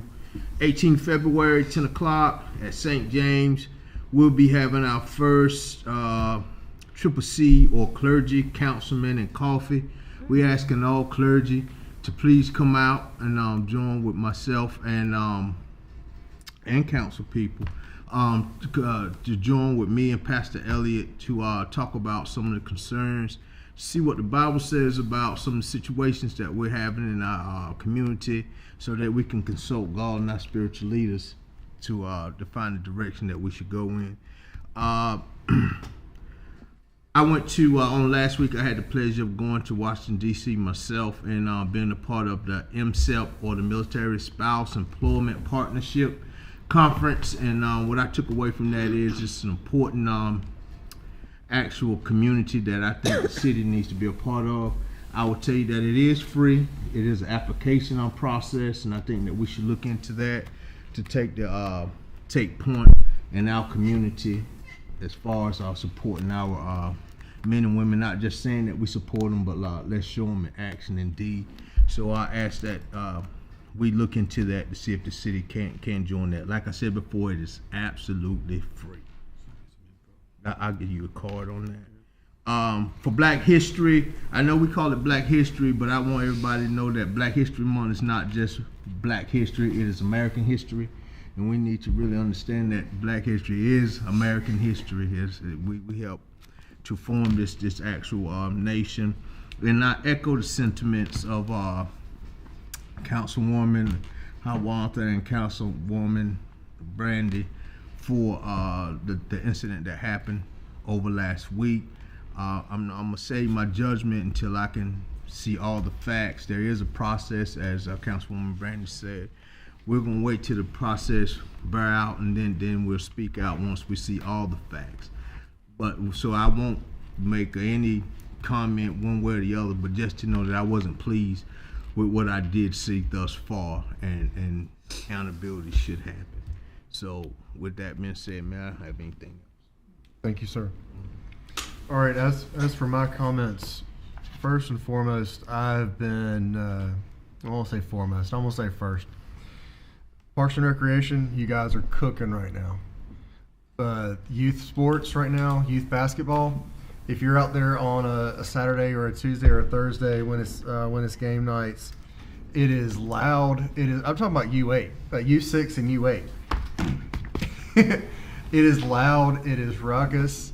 And our Parks and Recreation staff, you guys are worth your weight in gold. How you find a way to keep kids that are being super competitive and are being egged on by their parents, let's be honest, and keep them under control and keep them from going after each other too hard. But it's a sight to see. It's incredibly impressive what you guys are doing right now. It's the athletics outlet for, I'm just thinking, the schools that I saw represented, schools and organizations that I saw represented. Pretty much all of the private schools and charter schools are running youth sports through our Parks and Recreation. And it's a huge asset and service that we do. I mean, of course, they're paying the fees. They're not getting it, for free, but it is just an incredible thing to be able to see your different schools competing at this age when they don't formally have programs for this age. And then on top of that, on Saturday, after they reffed and oversaw U6 and U8 basketball games in the morning, then most of the staff from the Foster Center went over to the Bryan Complex for a tournament that was over there. That was absolutely packed all day Saturday. So hats off to the work that y'all are doing. Y'all are a big part of the solution to ensuring that youth and families have something constructive to do and see positivity and are part of something that's positive. I also want to speak on the arrest that did not go according to plan earlier this week. I've been very quiet on this subject, except unless you've called me. Those that have called me, I've given you my opinion. But what I want to say is that what I have consistently pushed for is strong, integrity, transparent policing. And part of that is having processes that can assess things, evaluate things, and then address them. I believe we have that process, and I'm going to refrain, which is hard for me, I'm going to refrain from overly sharing what I think until I see all the evidence, or as much of the evidence as possible. What I will commit to this community is that I'm going to advocate for evidence or footage or those things in a lawful and constructive way being released as soon as possible. That is not something that I have unilateral control to do. It involves a court order. It's not something that the mayor gets to say, hey, do it, and it happens. But I've already told everyone here on council, and I've told anyone that's spoken to me, I do advocate for that.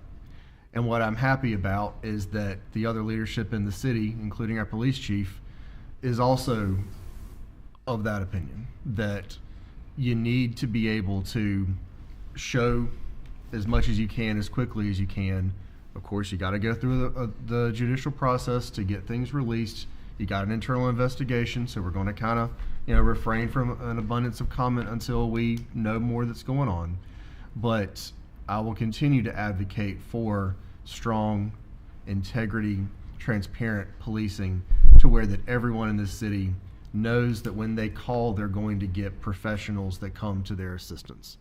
And I like the phrase that was used earlier, and I'm certainly not going to commandeer it, but I'm certainly going to repeat it.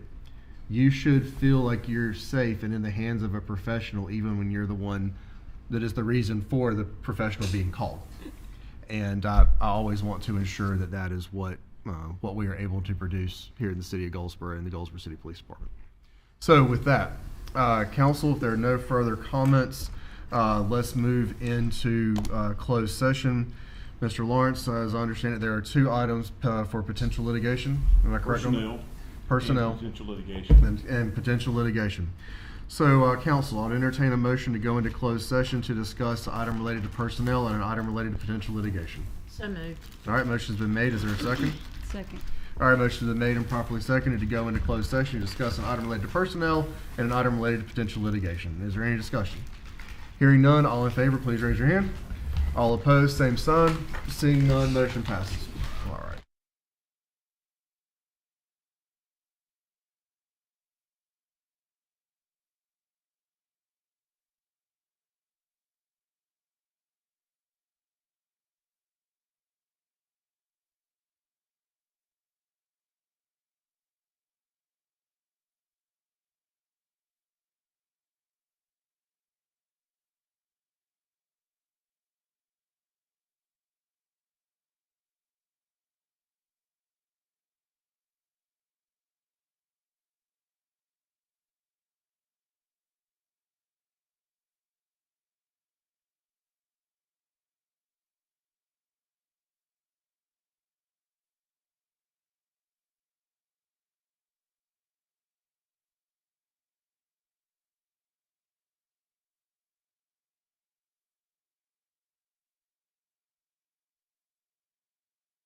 happy birthday to her. I missed it. Birthday to What? her. Okay. We are back in Recess for open. live. All right. Yes. Ladies and gentlemen, thank you for bearing with us this evening. As of 1:03 a.m., this meeting is adjourned.